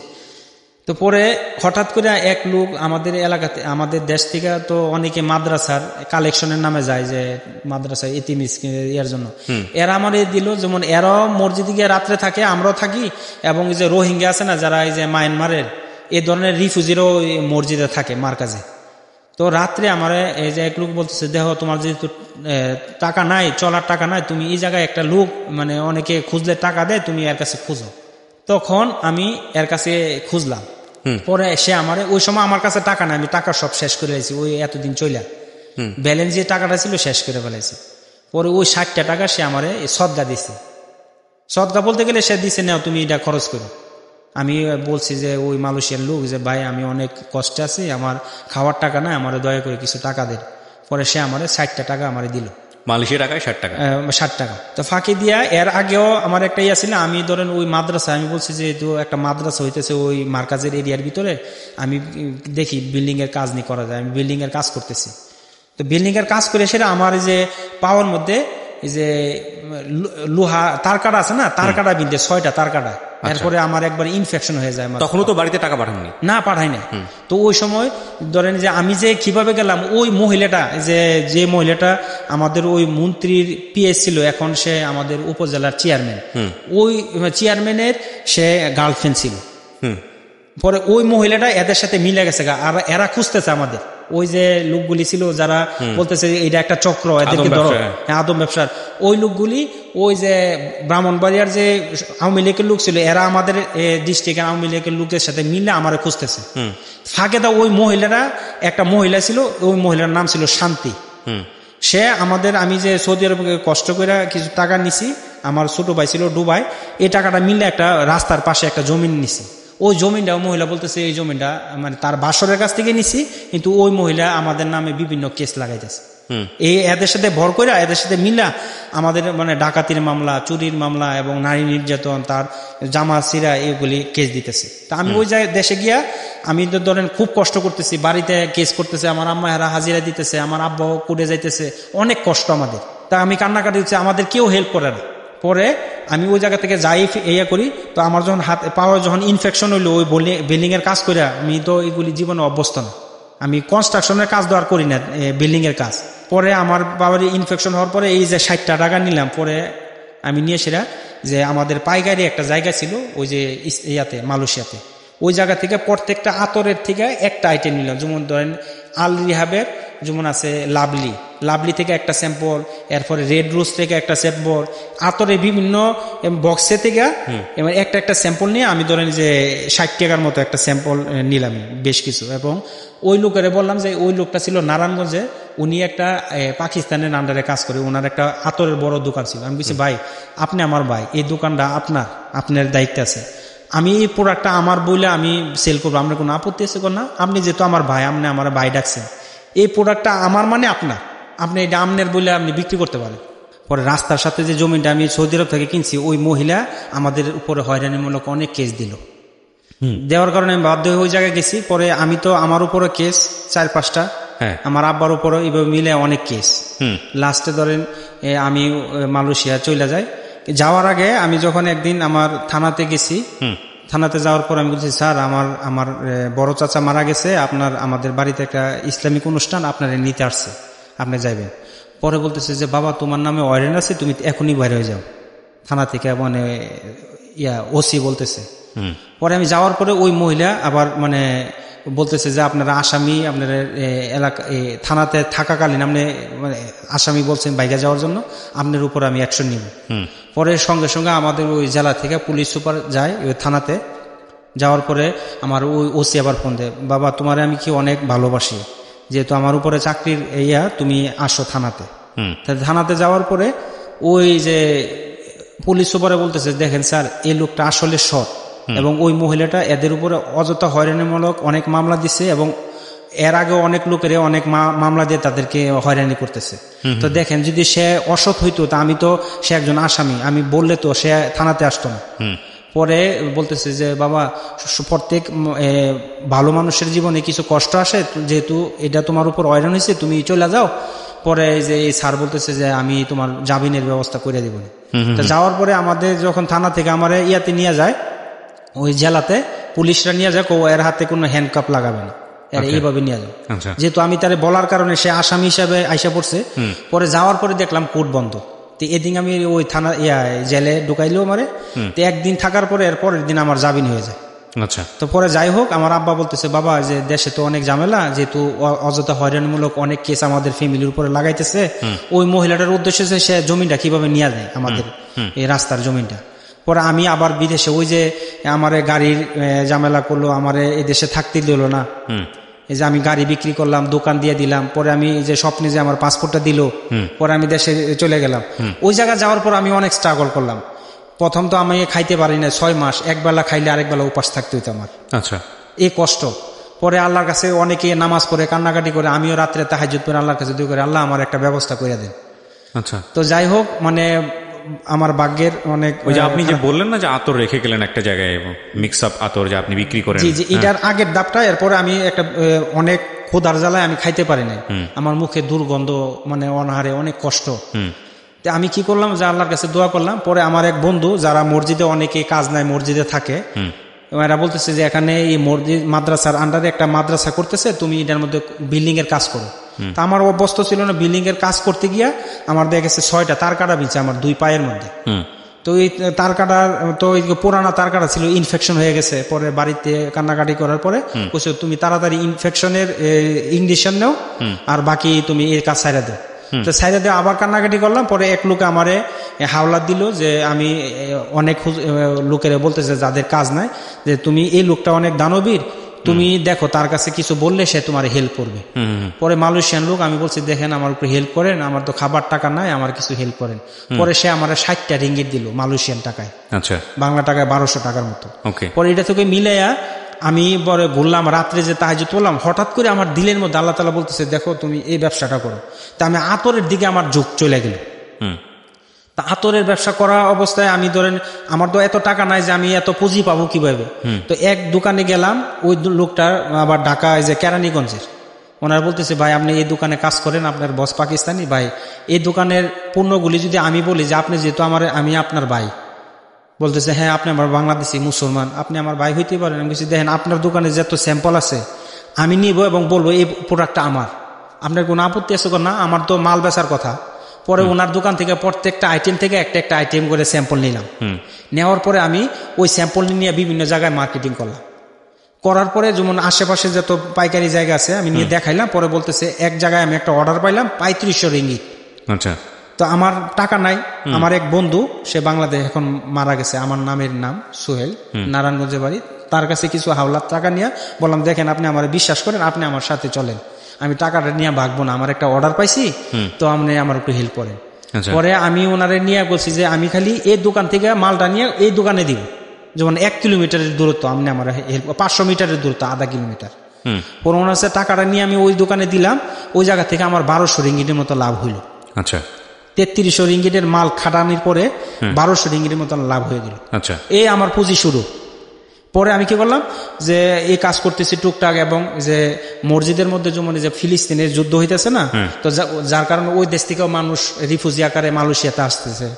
পরে যে আমাদের মায়ানমারের প্রবলেম, মায়ানমারের কারণে মায়ানমার থেকে যারা এই যে মুসলমান ছিল এরাও তো মালয়েশিয়া ঢুকতেছে। তো এরা অনেকে যাদের কাজ নাই, ইসলামিক মাইন্ডের লোক, এরা এই মসজিদে রাত্রে যাপন করে রুম না থাকার কারণে। তো আমি কয়েকটা লোক সিলেক্ট করলাম কি করা যায়। পরে ভাবলাম ওই যে স্যাম্পলগুলি নিলাম, আমি কিছু তার সাথে এই যে মাল আনা নেওয়া করতে করতে আমার ওই বাংলাদেশে ভাই যায় পাইকারি দোকানে কাজ করে, আতরের সেলসম্যানের ম্যানেজার, ওনার কাছে সম্পর্ক করে ভাই আমার কিছু মাল দিন। তখন উনি অল্প স্বল্প মাল আমার বাকি দেয়। আচ্ছা। তো বাকি দেওয়ার পরে আমার কাছে কিছু এই যে পুঁজি হলো না 1200 টাকার মতো, তো এর ভিতরে আমি আবার মাঝে মধ্যে টাকা কষ্ট করে আমার বাড়িতে দেই। আমার বাড়িতে কেস বাইতে হয়, কুড়ে আমার আব্বা আম্মা যাইতে হয়। আমার আব্বা এর ভিতরে আমার আব্বারও জেলে নিয়ে গেছে, অনেক হয়রানি করতেছে আমার বাড়িতে ওই মহিলা। আমি যাই কামাই অর্ধেক টাকা বাড়িতে দিয়ে দিই বিভিন্ন প্রবলেমের কারণে। তো কিছু জমানোর পরে আমি একটা ফিলিস্তিনি লোক, এরে বললাম যে দেখো তুমি এখানে একটা মসজিদে জুম্মার নামাজের পরে একটু বাইরে বসা মানে সেলস করবো, অনেক লাভ হবে। তো করে আমি মালের টাকা পাবো করতে, আমি কিছু যে আমি তোমার ক্রেডিটে মাল দিব, তুমি ওইটা বিক্রি করে রাত্রে আমার টাকা দিবা। এভাবে 2টা লোক আমি সেট করলাম। একটা হচ্ছে মায়ানমারের একজন আলেম, আরেকজন হচ্ছে ফিলিস্তিনের একজন লোক। তো তারা একজনের আমি ধরেন 150 টাকার মাল 300 টাকা মানে পুঁজি করে আমি লাভ দিলাম আরো 150, এভাবে 300 টাকার মাল দিলাম। যে বললাম দেখো এই মালটা আমি তোর টোটালি বাকি দিলাম, তুমি 300 টাকার মাল নেও। তা আমার পুঁজি হচ্ছে 150, কিন্তু আমি লাভটা ধইরা 300 টাকা হিসাবে দিয়ে দিচ্ছি। এভাবে মায়ানমারের একজনকে দিলাম। তো 2জন লোকে গেল। আমিও শুক্রবারে কি করি, যে মাটির কাগজ আছে না, কাগজ মসজিদের পাশে আমি কাগজ একটা কিনে নিই। মসজিদের পাশে জুম্মার আগে, জুম্মার খুতবার 1 ঘন্টা আগে আমি ওই জায়গায় মানে গেটের বাহিরে আমি বিছাইয়া বিক্রি করি। তো আমি ওই যে আতর বিক্রি করতাম ওই জায়গা থেকে আইনা বিভিন্ন জায়গায় সাপ্লাই দিতাম। ওই আতর আমিও কিছু বিক্রি করি এবং এদেরকে এই বুদ্ধিটা দিই, এই দুজনকে, এই দুইজনকে। আচ্ছা। তো এরা রাত্রেও আসে, আমিও রাত্রে যাই। তখন আমাদের কাছে কিছু পুঁজি হয়, আমি ধরেন এদেরকে 1-2 মাস এভাবে কাজ করাই, পরে এদের লাভটা থেকে আমারও একটু লাভের অংশ বাড়লো। পরে আমি কি করি, প্রত্যেক শুক্রবারে আমি ওই জায়গায় বিক্রি করি, ওই যে জুম্মার আগে, তখন 500-600 রিঙ্গিট পার ডে আমি বিক্রি করতে পারতাম। আচ্ছা। পরে আস্তে আস্তে আমার টাকা বাড়তে থাকে। হঠাৎ করে একদিন আমার এক বন্ধু বলতেছে, দেখো তোমার তো ঘর নাই, রুম নাই, তুমি যেহেতু তোমার অনেক মাল, এগুলি রাখবা কিভাবে? তো ফাঁকে একদিন আমি ধরেন যে এই যে মাল কিনছি, তো আমার কাছে তোমার একটা সিকিউরিটি কাজ আছে, যেমন তুমি একটা ক্লিনিক 24 ঘন্টা খোলা থাকে, এই ক্লিনিকের দারোয়ানের কাজ নেই। পরে আমি দারোয়ানের কাজ ওই লোকের সহযোগিতায় নিলাম। ওইটার বেতন ছিল 800 রিঙ্গিট, মালয়েশিয়ান টাকায়। আচ্ছা। পরে আমার কই যাই হোক, আমার তো থাকার একটা জায়গা হয়েছে, তো ওইটার মধ্যে একটা রুম ছিল, ওইটার মধ্যে আমি আমার পোশাক চেঞ্জ করার মতো জায়গা, তো ওইটার ফাঁকি দিয়ে আমি একটা আমার ব্যাগ রাখা দিছি ভিতরে। তো আমি কি করতাম, এই যে রাত্রে ওই সিকিউরিটি কাজ করতাম, দিনের বেলা এই যে সপ্তাহে 6 দিন বিভিন্ন জায়গায় মার্কেট করতাম, বিভিন্ন ইসলামিক দোকানে আমার ওই স্যাম্পলটা দিতাম। আচ্ছা। এরপরে অর্ডার হইলে ওই অর্ডার অনুযায়ী ওই পাইকারি দোকান থেকে মাল আনিয়ে এদেরকে দিতাম। বিভিন্ন যেমন তসবি, চাইনা আইটেম যা আছে, ওই জায়গা থেকে, ওই পাইকারি জায়গা থেকে নিয়ে বিভিন্ন ইসলামিক মানে আউট স্টেশনের যে দোকানগুলি এদেরকে দিতাম। দিয়ে আস্তে আস্তে টাকা হইতেছে। আর রাত্রে আমি ওই সিকিউরিটির কাজ করি, কারণ সে দিনের বেলা আমার রুম নাই, আমি কোথায় থাকবো? তো ওইটার মধ্যে রাত্রে গিয়ে সেটা গোসল করি, জামাটা চেঞ্জ করি, ধুইয়া ওই জায়গায় করি, যেমন এটা আমার একটা ছোট রুমের মতো, কিন্তু আমি ওই জায়গায় রাত্রে সিকিউরিটি কাজ করি। ফাঁকি দিয়ে আমার এক লোকে বলতেছে, ভাই তুমি তো এই সিকিউরিটি কাজটা করো, কিন্তু একটা কাজ আছে, তুমি ট্যুরিস্ট ঘুরাইবা। যে বাংলাদেশে অনেক ভিআইপি লোক, যেমন মন্ডল গ্রুপ অফ কোম্পানি, ওনার 40,000 লোক ছিল আরো 3 বছর আগে শুনছি। তো ওনারা কয়েকজন শিল্পপতি ওই জায়গায় সেকেন্ড করছে। তো ওনারা বলতেছে যে ওনারা একটা বিশ্বস্ত লোকের দরকার যারা ড্রাইভিং করে ঘুরাইবে। আচ্ছা। তুমি তো ড্রাইভিং ভালো পারো, তুমি এই কাজটা করো।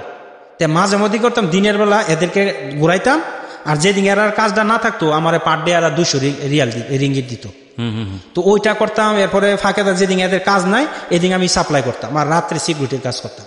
এবং রাত্রে মাঝে মধ্যে যে ক্লিনিকের যারা নার্স ছিল, এরা খুব ভালো আমার ভালোবাসতো, কইছে যে না ওই যে কিছু খাবার নিয়ে আসো, এইগুলি আমি হারারে একরাম করতাম। তো হঠাৎ করে আমাদের ইস্তেমার তাবলিগের ইস্তেমা ওই দেশে মানে আছে, ওই দেশে আবার তাবলিগের ভালো একটা মানে ঘাঁটি। তো ওই দেশে একটা ইসলামিক তাবলিগের ইস্তেমা শুরু হলো বিভিন্ন জায়গায়, বিভিন্ন ডিস্ট্রিক্টে। তো ওইটার মধ্যে যে আমি যে টাকা টোকাগুলি গুছাইলাম, কিছু মাল ইয়ে করলাম এবং বিভিন্ন জায়গায় সাপ্লাই দিলাম। তো সাপ্লাইরা আমাদের কিছু মাল দিল আমারে। আচ্ছা। তো ফাঁকে আমি এই মাল নিয়ে এই যে বিভিন্ন মালয়েশিয়ার বিভিন্ন ডিস্ট্রিক্টে আমি ঘুরলাম। ঘোরার পরে আমার কাছে প্রায় 1,60,000 রিঙ্গিট হয়ে গেল। এই যে বিভিন্ন স্ট্রাগল করতে করতে টাকা জমাইলাম, রাত্রে সিকিউরিটি কাজ, দিনের বেলা মার্কেটিং, এবং 1,60,000 টাকা মানে হচ্ছে ওই রিঙ্গিট মানে হচ্ছে বাংলাদেশি টাকায় কত টাকা? ধরেন যে 1 লাখ রিঙ্গিটে যে 20 লাখ 21 লাখ টাকা, আর ধরেন যে 60,000 রিঙ্গিটে ধরেন যে আরো 11-12 লাখ। মানে যে লোকটা পথের ফকির 60 রুপি বা 60 রিঙ্গিত নিয়ে হলো সে মানুষের কাছ থেকে নিল হাত পেতে, সে উইদিন কত 1 বছর বা 2 বছরের মধ্যে 2 বছরের মধ্যে সে বাংলাদেশি টাকায় প্রায় 21 লক্ষ টাকার মালিক। 21 লক্ষ টাকার মধ্যে অনেকে আমার যখন দেখছে যে সে ভালো মার্কেটিং ভালো পারে, কিছু টাকা বাকি দিছি যে আমি ইস্তেমা ঘুরে আসে তাদের টাকাটা দিব। আমি কিছু টাকা এদের বাকি ছিল এদের দিয়ে দিলাম। তো আমার কাছে ধরেন যে এবার এসে 1 লক্ষ টাকার মতো ইমুন হয়ে গেল। তো হঠাৎ করে মসজিদে বসে রয়েছি আমি, রাত্রে এইভাবেই মসজিদে যখন হয়, বিশাল বড় মসজিদে বসতাম। এক তাবলিগের সাথে ইন্ডিয়ান লোক বলতেছে যে বাবা তুমি কি করো? আমি বলছি যে আমার কিছু কাজ নাই, মাঝে মধ্যে এইগুলি করি। তোমার বিবাহ করছো? আমি বলছি হ্যাঁ করছি। তোমার ওয়াইফ কোথায়? আমি বলছি বাংলাদেশে। দেখো বাবা, যে এটা তো খাইরিয়াত না, তুমি একটা জিনিস দোয়া করো যে আল্লাহ তাআলা তোমার যে দুনিয়া আখিরাতে খাইরিয়াত দান করে। আমি সে খাইরিয়াত মানে কি? ভোগ বিলাস। তুমি বিবাহ করলা, তোমার ওয়াইফ ওই দেশে, তুমি এই দেশে, তাহলে তো তারে ভোগ করলা না। এবং তোমার সন্তান আছে, তাদেরকে আদর করতে পারলো না, তাদেরকে ভালো মানুষ করতে পারলো না, এটা তো তোমার মানে খাইরিয়াত না। তুমি টাকা কামাইলা, ভালো করে খাইতে পারলাম না, এটা তো তোমার খাইরিয়াত না। চিন্তা করে দেখলাম ঠিক হইতো। তো আমি কিছু আল্লাহ তুমি আমার ওয়াইফে মানে ব্যবস্থা করে সে যেন আসতে পারে। পরে কিছুদিনের মাথায় এই যে কেস চলতেছে, আমি টাকা বাংলাদেশে দিতেছি, এরা কেস বাইতেছে। ফাঁকি দিয়ে ওই মহিলারে আমার আব্বারে বলতেছে বাবা আল্লাহ তাআলা যদি আমাদেরকে টাকা দেয় অবশ্যই দিতে পারবে, আপনি ওই জমিটা ছাইরা দেন। আর মহিলারে বলতেছে আপনার উদ্দেশ্য কি? আমার এই জমিটা দিয়ে দিলে তোমাদের কেসগুলি আমি উঠাই নিই। এর ভিতরে মহিলারা অনেক মাইট দিছে। আমার বড় ভাই ছোট ভাই ছিল দুবাই, আয়সা মাইট দিল। পরে মানে মারের অনেক ঝামেলা হয়েছে। তো যাই হোক, ভোগ শব্দটা ফেলে দিতে হবে, এডিট পার্ট ক্লোজ। হ্যাঁ, বলে যান। তারপর এরপরে ধরেন যে আমি আমার ওয়াইফকে নিয়ে গেলাম, সেও আমার অনেক হেল্প করলো মালয়েশিয়াতে। সে বাসায় রইলো, কিন্তু অনেক সময় সে আমার বলতেছে আজকে শুক্রবার, কিন্তু ওই দিন বৃহস্পতিবার। আমি তাড়াতাড়ি যে রাত্রে সিকিউরিটি কাজ করছি, হঠাৎ করে উঠে আমি কি বলো গিয়ে সেরে দেখি যে আজকে এও বলতে পারবো না যে আজকে শুক্রবার না বৃহস্পতিবার। ফানও মাঝে মধ্যে করে, মাঝে মধ্যে মানে রিয়েল বলে। তখন গিয়ে সে আজকে তো শুক্রবার না, তুমি আমার বললা দেখো আমারও ভুলে গেছি। তো আমি রাত্রে দিনে কাজ করতে করতে অনেক টাকা হয়ে যায়। তখন এই যে সেও প্রায় 3-4 বছরের উপরে আমার বড় মেয়ে সহ চলে যায়। তো বড় মেয়ের বয়স যখন 5 বছরের উপরে, আমি বলছি দেখো যে এই দেশের লেখাপড়ার স্টাইলটা ভালো না, আমি যেহেতু ইসলামিক মানুষ, আমার মেয়ের মাদ্রাসা পড়ামো, আমার শালি যেহেতু যে মাদানীনগর মাদ্রাসার শিক্ষিকা, তুমি এরে পাঠাই দাও, সে তার সাথে মানে লেখাপড়া করো। পরে আমার বড় মেয়ের আমি নিয়ে আসলাম বাংলাদেশে। তো ওই যে অবৈধভাবে গেলাম, ভিজিটের পরে আবার লিগেল হইলাম, ওইগুলি তো হইলই। পরে মেয়েটারে নিয়ে আসলাম, আসা সে তার খালার সাথে পড়তেছে। ঘটনাক্রমে তার খালার বিবাহ হয়ে গেল, সে একা পড়ে রইল। তখন আমার ওয়াইফের ওই মালয়েশিয়াতে বয়স হয়েছে 6 বছর। সে গৃহিণী, সে কোনো বাইরে কোনো কাজ করে না। সে আমারে মাঝে মধ্যে ধরেন সামান গোছাই দিত, শুক্রবারে যাওয়ার সময় ব্যাগগুলি যে আগাই দিত, এগুলি। আপনি শুধু আতর টুপি এগুলি বিক্রি করতেছি। আচ্ছা। তো পরে আমার ওয়াইফকে বললাম যে দেখো তুমি দেশে চলে গেলে ভালো হবে, যেহেতু আমার শালি এখন নাই, যে তোমার ছোট বোন আমার মেয়ে বাচ্চা দেখার জন্য। জি। পরে সে প্রায় স্বপ্নে দেখতো যে আমি বিবাহ করে ফেলেছি। পরে দেখো আমার তো কষ্ট লাগে, তুমি বিবাহ করে ফেলাইবা, আমি স্বপ্নে দেখছি নতুন একটা বউ তোমার সাথে। ওই সময় আমার খেয়াল ছিল না বিবাহর জিনিসগুলো। পরে আমি কিছু কি বলো এগুলি, তো আমার প্রায় সময় সন্দেহ করতো, কিন্তু আমি শুধু টাকার পিছনে দৌড়াইতাম, আমার ওইগুলি কোনো ছিল না। তো টাকার পিছনে দৌড়তে গিয়ে অনেক মানে দোকান, ওই দেশে যত ব্যবসা বাণিজ্য আছে ম্যাক্সিমাম মেয়েরা কন্ট্রোল করে। তো আমার কাস্টমার মেয়েরা ছিল, কিন্তু এইগুলি সে মাইন্ড করতো। আসলে আমার ওইগুলি কোনো সেন্সের ভিতরে ছিল না। তো মাঝে মধ্যে আরেকদিন আমার স্বপ্নের কথা বলতেছে, দেখো আমি তো দেখতেছি তুমি বিবাহ করে ফেলেছ। পরে ভিতরে লাগলো কি রে, তখন যে আমার কিছুটা এই দিকে আমি একটু ঝুঁকলাম। পরে যাই হোক, আমি চলতেছি, হঠাৎ করে তারে আমি এই যে বলছি যে দেখো আমার মেয়ে একা, সে হোস্টেলে থেকে পড়লে খারাপ হয়ে যাবো, তুমি দেশে চলে যাও। পরে এর কারণে নরসন্দী জায়গা কিনলাম শহরে, আল্লাহ তৌফিক দিল। পরে আমার গ্রামে করলাম, বলতেছে না আমি তোমার বাড়িতেও থাকবো না, নরসন্দী শহরে থাকবো না, তুমি যদি আমার দেশে পাঠাও তাহলে আমার ঢাকা বাড়ি করে দাও। পরে তখন টাকা হয়েছিল, পরে আমি কিছু যাও, এরপরে তোমার দেশে যাইতে হবে। পরে তারে এই যে উত্তরে আমি গত 2 বছর আগে উত্তর একটা ফ্ল্যাট কিনছি, ধরেন ওই ফ্ল্যাটটার মূল্য 86 লক্ষ টাকা ওই সময়। জি, মানে ধরেন 2 বছর আগে কিনলাম, রিসেন্ট কিনছি। তখন যে তার মানুষের বয়স হয়েছে 7 বছর চলতেছে। পরে তারে পাঠাই দিলাম। তা আমি বলছি যে কেন তোমার পাঠাইতেছে, দেখো আমারও কাগজ নাই, আমার ওয়াইফে নিছি ভিজিটে, পরে স্টুডেন্ট ভিসায় 6 মাস না 1 বছর সে ভিসা পাইছে, পরে আর পাই নাই। পরে তারে গৃহিণী হিসেবে বাসায় রাখছি, কাগজপত্র আর করি না। পরে ট্রাভেলসে পাঠাই দিলাম, বলতেছি যে দেখো আমার যদি এখন পুলিশে ধরে নেয় তাহলে আমারও কাগজ নাই, তোমারও কাগজ নাই, তো এখানে আমাদের ধরে নিলে তোমারে পাঠাইবো দেশে কে, বিভিন্ন ঝামেলা, তুমি দেশে চলে যাও। পরে তারে দেশে পাঠাই দেওয়ার পরে আমার বন্ধু বান্ধব অনেকে হিংসা করতেছে যে আমি যে কোনো ব্যবসা ধরতেছি অনেক কিছু হয়ে যেতেছে, মানে বিশাল কিছু। অনেকে আছে হেল্প করছে আমারে প্রথম ধাপে, কিন্তু দেখা গেছে পরে লাস্টে এরা মানে এক জায়গায় আমরা প্রফেশনাল ভিসা জমা দিছি, আমি ফাঁকি দিয়ে আমার কোম্পানির মধ্যে ডাইরেক্টর ভিসা পাইছিলাম।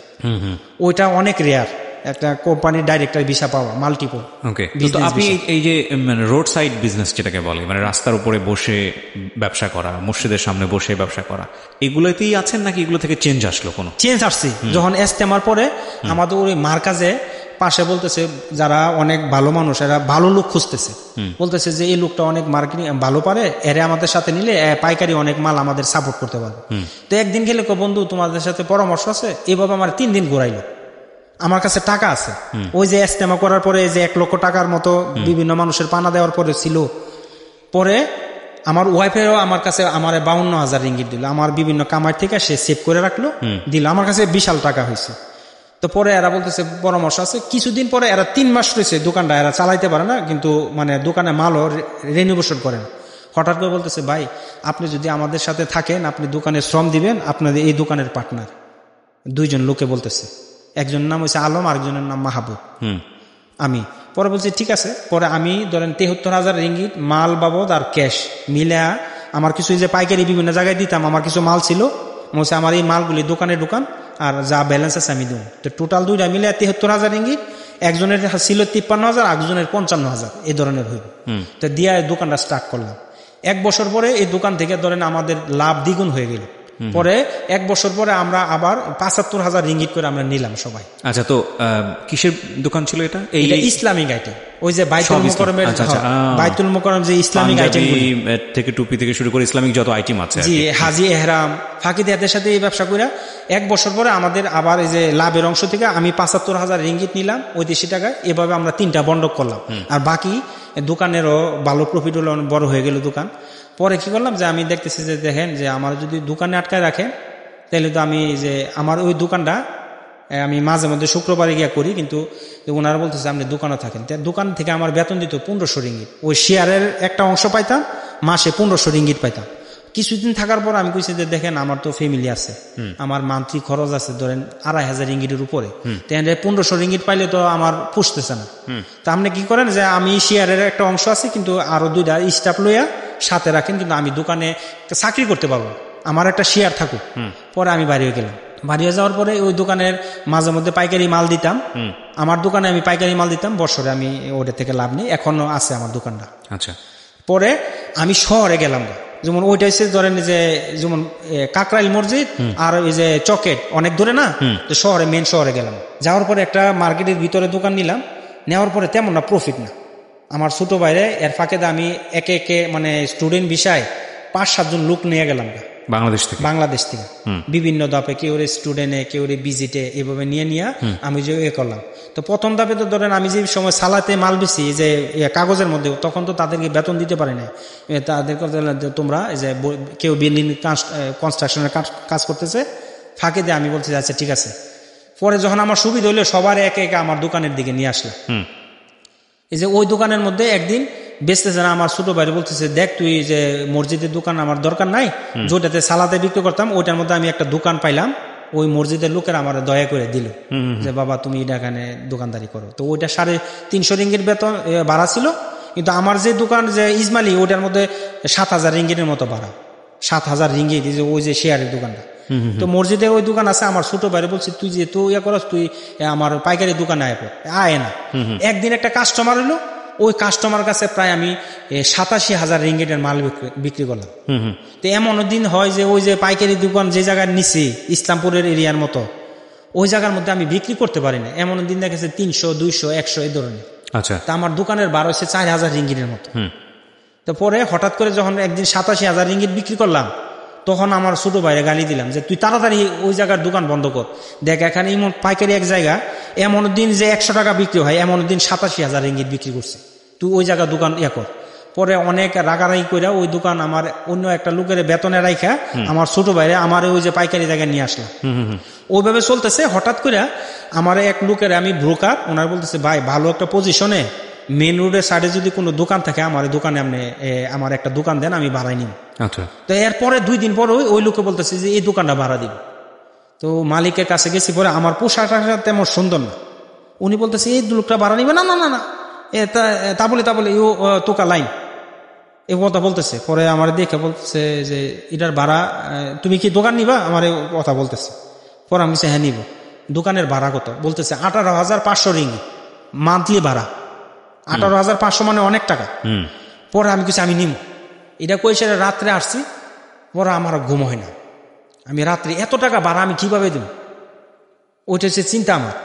পরে আমি ওনারে পরের দিন বলছি যে বাবা আমি তো এটা দোকানটা নিমো, তো আমি 2 মাসের ভাড়ার টাকাটা আমি ডিপোজিট দিই আপনার, 2 মাসের ভাড়ার চেকের ডিপোজিট দিই, আর বাকি 1 মাসের টাকাটা আমি ক্যাশ দিই।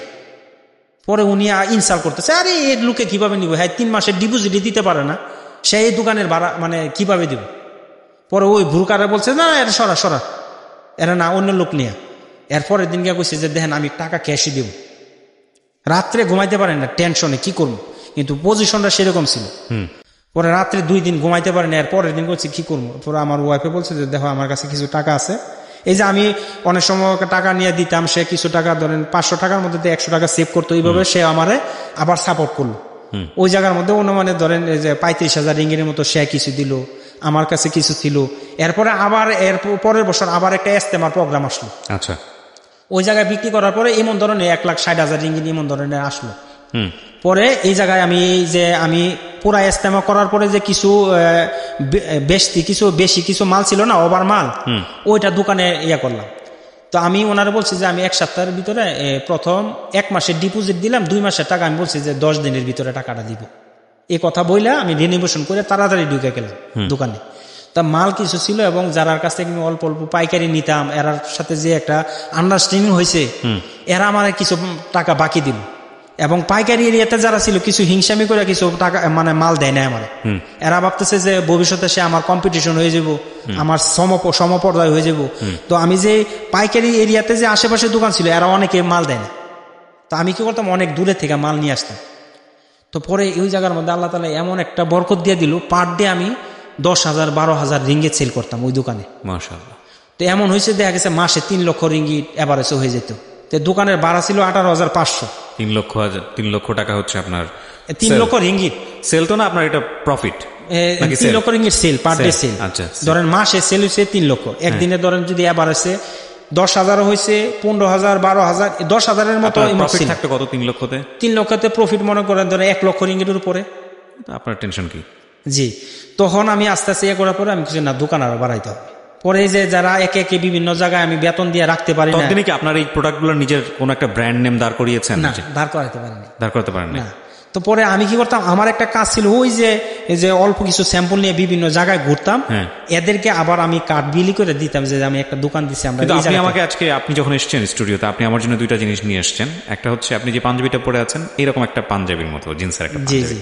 আর একটা হচ্ছে লুঙ্গি, এটা যেটা ব্র্যান্ড নেম দেখতে পাচ্ছি আল সালাম, এটা কার? এটা আমার ব্র্যান্ড, এখন হয়েছে। আচ্ছা, আলহামদুলিল্লাহ। পরে আমি তো ধরেন যে ওই লোকে করতেছে, হঠাৎ করে এক লোক ওই যে শিল্পপতি 3 জনের ঘুরাইতাম আমি, যে বাংলাদেশের মন্ডল গ্রুপ অফ কোম্পানি, আপনি দেখবেন তার আন্ডারে 40,000 লোকের উপরে কাজ করে। এবং একজন আছে যে গ্রিন টেক্স গ্রুপ, আরেকজন আছে ইউনাইটেড কমার্শিয়াল ব্যাংকের ডাইরেক্টর, উনি যে সবুর শেখ, সালাম শেখ, এরা 3-4 জন ওই জায়গায় সেকেন্ড করছে। একজনের আমি বললাম যে বাবা আমি তো মার্কেটিং করি, আমার একটা যদি প্রোডাক্ট আপনারা দয়া করে করতেন, আমার একটু হেল্প করেন। কি হেল্প? আমি কিছু দেন, আমি একটা পাঞ্জাবি ইন্ডিয়ান আইটেম, ওই পাঞ্জাবিটা আমাদের বাংলাদেশের স্টাইলে সেম কপি করে দিবেন, কিন্তু ওই ব্র্যান্ডটা ছিল আলমাস, আমার ব্র্যান্ডটা আমি দিব আল সালাম। তো ওনার নাম ছিল সালাম শেখ। আমি বলছি দেখেন আমি ওই ব্র্যান্ডটা আপনার নামের উপরে করবো, যেহেতু আপনি সালাম শেখ, উনি আলমাস, ইন্ডিয়ান যে ব্র্যান্ডটা এটা হচ্ছে আলমাস, পাঞ্জাবির জন্য ওইটা নাম্বার 1 এখন। পরে বলছি ওইটার আদলে সেম কাপড়ে থাকবে, কিন্তু আমাদের লোগোটা থাকবে সেম আমাদের নামের উপরে, কিন্তু ওইটা করে। পরে উনি বুঝতে পারছে, পরে বলছে যে ঠিক আছে আমি করে দেব। তারপরে উনিও আমারে প্রায় কত মনে ধরেন 1 কোটি টাকার মতো মাল আমারে দিছে। তো 1 কোটির মতো মাল দিছে, কিন্তু উনি প্রথম বিশ্বাস করতে পারে না। উনি কি করছে যে মালটা ওনার বাসায় রাখছে, বাবা তুমি দেখো 10,000, এই যে তুমি 10 কার্টন মাল, এটা টাকাটা পেড করার পরে 10 কার্টন মাল নেবে, এইভাবে নিতে থাকবে। তো পরে উনি আমার বলছে কথা, কিন্তু যে কথা হয়েছে এইভাবে, কিন্তু উনি মাল পাঠাইছে আমার ঠিকানা, আমি মালটা বলছে আচ্ছা ঠিক আছে তুমি তোমার বাসায় নিয়ে যাও। তো উনি আমার বাসায় আমি নিয়ে গেছি, ওনার বাসায় রাখে নাই। তো এইভাবে চলতেছে, একটা আইটেম আমার হয়ে গেল, কিন্তু আল সালাম নামে। তো এইভাবে করতেছি, হঠাৎ করে উনি বলতেছে যে বাবা যে এই মালটা আগে আমার দিত 17 টাকা 18 টাকা, উনি বলতেছে 22 টাকা করে দিন। এরপরে দেখো বাবা তুমি পেমেন্টটা অনেক লেট করে দাও, কিন্তু ওই দেশে ইন্ডিয়ান লোকেরা অনেক বাকি দেয়, 6 মাসে ঘুরে ওই টাকাটা তুলতে হয়। তো উনি যে ওই যে 1 কোটি টাকার একটা বাকি দিল, আমি ওনারে পেমেন্ট দিচ্ছি, আমি বলছি দেখেন আমার পাসপোর্ট ফটোকপি দিয়ে আমি কোনো আপনি টাকাটা মাইরা দিব না, কিন্তু লেট হইতেছে। উনি বিশ্বাস করছে, যাই হোক টাকাটা আস্তে আস্তে দেওয়ার কারণে এর পরবর্তীতে উনি মাল দেয় না, বলতেছে যে এখন মাল যদি হয় আমি বানাই দিব, 1 কোটি টাকা যদি ধরো 6 মাস লেট হয় তো অনেকটা লেট, হ্যাঁ লস। তুমি একটা কাজ করো, আমি রেটটা তোমার 22 টাকা করে দিলে আমি তোমারে দিব। পরে ভাবলাম যে 22 টাকা রেট হইলে আমার পোষে না। পরে যাই হোক ওনার সাথে আমার সম্পর্ক ইয়ে করলো, ফাঁকি দিয়ে আমি বললাম যে এই যে আমি কিভাবে যে 1 কোটি টাকার একটা বাড়ি নিলাম। একটা যেটা হচ্ছে যে আমি বুঝতে পারছি আপনার লাইফে এখন বয়স কত বলছিলেন শুরুতে? আমার 10/12/1983 সার্টিফিকেটের বয়স। যেদিন মরছে এদিন আমার জন্ম হয়েছে। 83 যদি হয়ে থাকে 36-37 বছর বয়স আপনার। এই 36-37 বছর বয়সের জীবনে অনেক কিছু ঘটেছে আপনার জীবনে, এ ব্যাপারে কোনো সন্দেহ নাই। আপনি বর্তমানে কি অবস্থায় আছেন এটা একটু আমার দর্শক যারা আছেন, শ্রোতা যারা আছেন তাদেরকে একটু ধারণা দিতে চাই। আপনার দোকান কয়টা এখন মালয়েশিয়াতে? আমার দোকান 7টা দোকান ছিল, রমজানের পরে আমি 2টা দোকান ক্লোজ করছি। মানে 5টা দোকান আপনার? 5টা দোকান আমার নিজের, একটা দোকান শেয়ারে আছে, একটা ফ্যাক্টরি আমার নিজের মালয়েশিয়া। আপনার নিজের ফ্যাক্টরি হয়েছে? ফ্যাক্টরি। কতজন কর্মচারী কাজ করে আপনার এই দোকান আর ফ্যাক্টরি সবকিছু মিলায় ধরেন যে 25 জনের উপরে হবে। 25 জনের ফুল টাইম এমপ্লয়ি, এবং এদের বেতন, এদের পরিবার, সমস্ত কিছু আপনার এই ফ্যাক্টরি, আপনার উপর নির্ভরশীল। তাহলে চিন্তা করে দেখেন, যে লোকটা মসজিদের সামনে এক ধরনের ফুটপাতে তো বলা চলে, ফুটপাতে বসে আতর, তসবি, বাংলাদেশে অনেকেই এরকম বিক্রি করেন, টুপি বিক্রি করতো, সে লোক হলো মালয়েশিয়াতে একটা ফ্যাক্টরির মালিক। আচ্ছা, এটা হচ্ছে একটা বিষয়। শেয়ার আর একটা ফ্যাক্টরি আছে। আচ্ছা, আমি জানি আপনার অর্থ সম্পদ আছে এবং এটা আরো বাড়বে ইনশাল্লাহ। আপনি একটু যদি আমাদের একটা ধারণা দেন যে 60 রিঙ্গিত আপনাকে কোন একজন লোক সাহায্য করেছিল, ওটাই ছিল মূলত আপনার পুঁজি মালয়েশিয়াতে। তার আগ পর্যন্ত আপনার টাকা এসছে গেছে, দৌড়দৌড়ি করেছেন, সেটা একটা অন্য হিসাব। এই 60 টাকা থেকে আপনার এখন আর্থিক সম্পত্তির পরিমাণ এখন সবকিছু মিলিয়ে কত? ধরেন যে মালয়েশিয়াতে আমার 3 কোটি টাকার উপরে আমার রানিং ব্যবসা আছে। বাংলাদেশে নারায়ণগঞ্জে একটা ব্যবসা করছি, আমার এই যে নারায়ণগঞ্জে ব্যবসা শুরু করেছেন, নারায়ণগঞ্জে একটা ফ্যাক্টরি দিয়ে দিয়েছে। তার মানে সবকিছু মিলে আপনি 3 থেকে 4-5 কোটি টাকার আপনার বাংলাদেশ এবং মালয়েশিয়া মিলে এখন বিজনেস। আপনি আজকে 37 বছরের এই গল্পটা আপনি আজকে রেডিওতে কেন বললেন? কারণ হচ্ছে আমি যে কষ্ট করে করছি, সৎভাবে যদি কেউ অর্থ উপার্জন করে, আল্লাহ তাআলা কোনো না কোনো ভাবে তার উপরে তুলে। আমি যদি আপনাকে সেই ছোটবেলায় ফিরে নিয়ে যাই, যে লোকটাকে, যে ছেলেটা মাথায় টাক করে উঁচু জুতা পরে ওই সালমান শাহর ছবি দেখে সে ওই স্টাইলে চলার চেষ্টা করতো, এবং যারা মনে করতো যে একে দিয়ে জীবনে কোনোদিন কোনো কিছু হবে না। ম্যাট্রিক পাশও করতে পারেননি আপনি। ম্যাট্রিক তো না, ওই সময় এসএসসি ছিল, এসএসসি আছে না, যে ইন্টার পাস করতে পারেন নাই। তো আপনি ফেল করলেন, এবং ফেল করার পরে মোটামুটি আপনি ঢাকা শহরে আসলেন, একটা ছন্ন ছাড়া জীবন, এবং সেখান থেকে হলো কোনো একটা জায়গায় মারামারি বা ধরাধরি কোনো একটা কিছু হলো। তারপরে বাবা নিয়ে গেল সৌদি আরব, সৌদি আরব থেকে আপনি সৌদি আরবে গিয়ে আপনার দাড়ি কাটতে হলো, সেটা আপনি সহ্য করতে পারলেন না, যে কারণে আপনি আসলেন বাংলাদেশের রিটার্ন আসলেও বাংলাদেশ থেকে আবার মালয়েশিয়াতে গিয়েও এক ধরনের ভিখারির মতো জীবন, এবং সেখান থেকে আপনি আজকে 4-5 কোটি টাকার মালিক, এবং আপনি 25 থেকে 30 জন মানুষের কর্মের ব্যবস্থা করেছেন বিদেশে বসে। একজনের বেতন, যে যারা ফ্যাক্টরি আছে, একজনের বেতন ধরেন মিনিমাম প্রোডাকশনে কাজ করে, তো মিনিমাম 1 লক্ষ টাকা আছে বাংলাদেশে টাকা 1 লক্ষ টাকা মাসে বেতন পাইতেছে। যারা ফ্যাক্টরি প্রোডাকশনে, যে একটা মাল তৈরি করে দিব তারে আমি দিতেছি, যেমন একটা মাল সে 7 রিঙ্গিত দিতেছি, একটা নিট খরচ তারে দিতেছে 7 রিঙ্গিত, সে একদিনে 7টা মানে 20টা মাল তৈরি করতে পারতেছে। মাশাআল্লাহ। আমি আপনার জন্য অন্তর থেকে দোয়া করি। আপনার একটা কথা আছে যে মানুষকে বিশ্বাস করতে হবে, এটা আমাদের ধর্মেই আছে। তো সেই জায়গাটা থেকে আপনি যা বলেছেন এখানে, নিজের গল্প, নিজের স্ট্রাগলের গল্প, সেটার উপর আমার পূর্ণ বিশ্বাস আছে, এবং আমি দোয়া করি। কারণ আপনি যে কথাগুলো বলেছেন যে ইমানচ্যুত হননি কখনো, মানে ধাক্কা এসছে বিভিন্ন রকম ভাবে, কিন্তু ধাক্কা থেকে সরে যাননি, এবং শেষ পর্যন্ত হাল রেখেছেন, এবং 37 বছরই আল্লাহ আপনাকে যা দিয়েছে এটা অসাধারণ ব্যাপার। আপনার এই গল্পটা অত্যন্ত উৎসাহব্যঞ্জক। আমাদের এখানে এক ভাই এসেছিলেন কিছুদিন আগে মালয়েশিয়া থেকেই, তিনি অত্যন্ত স্ট্রাগল করে মালয়েশিয়াতে গিয়েছিলেন, এবং সেখানে তার যে জেল জীবন, সেই জীবনের উপর গল্প আমরা প্রচার করেছিলাম। আজকের গল্পটা একটু অন্যরকম হয়ে গেল। আজকের এই গল্পটা অনেক বেশি উৎসাহব্যঞ্জক, এবং আপনি বাংলাদেশে এসেছেন মাত্র 1 সপ্তাহের জন্য আপনার বিজনেসের কাজে। আপনি প্রচুর ব্যস্ত মানুষ, সেখান থেকে আপনি আমাদের স্টুডিওতে যোগাযোগ করেছেন আপনাদের এখানে আসার জন্য, কিন্তু যখন আমি রেসপন্স পাই না, আপনি বাংলাদেশে এসেছেন আমাদের এখানে আসার জন্য, এবং ওই যে ব্র্যান্ডার একটা পাঞ্জাবি আমি বললাম সিলেক্ট করে নিয়ে আসছি, আমি পরে এটা ফেসবুকে ছবি দিয়ে দিব, এটা নিয়ে আসছি শুধু আপনারা ইয়ে করার জন্য। এবং যখন সাথে 2 টাকা ছিল, যেমন ওই যে সাফিউল ভাই, উনি একজন ইঞ্জিনিয়ার, ওনার সাথে গাড়িতে পরিচয়, আমি একটা প্রজেক্ট করতেছি আমার গ্রামে, ওইটা প্রায় যে 3 বিঘা জায়গার উপরে। কিসের প্রজেক্ট? এইটা ধরেন আমার এই গার্মেন্টস আইটেম আমি একটা ব্রাঞ্চ আমার ওই আমাদের। ঠিক আছে, আপনার বিজনেসের সফলতা কামনা করি, এবং আপনি যে আজকে আমাদের স্টুডিওতে এসেছেন সেজন্য আন্তরিকভাবে ধন্যবাদ। আপনার প্রতিষ্ঠান, আপনার প্রতিষ্ঠান অনেক বড় হোক, সেই দোয়া থাকবে, অনেক ভালো থাকবে। ইনশাআল্লাহ, আপনাদের ধন্যবাদ।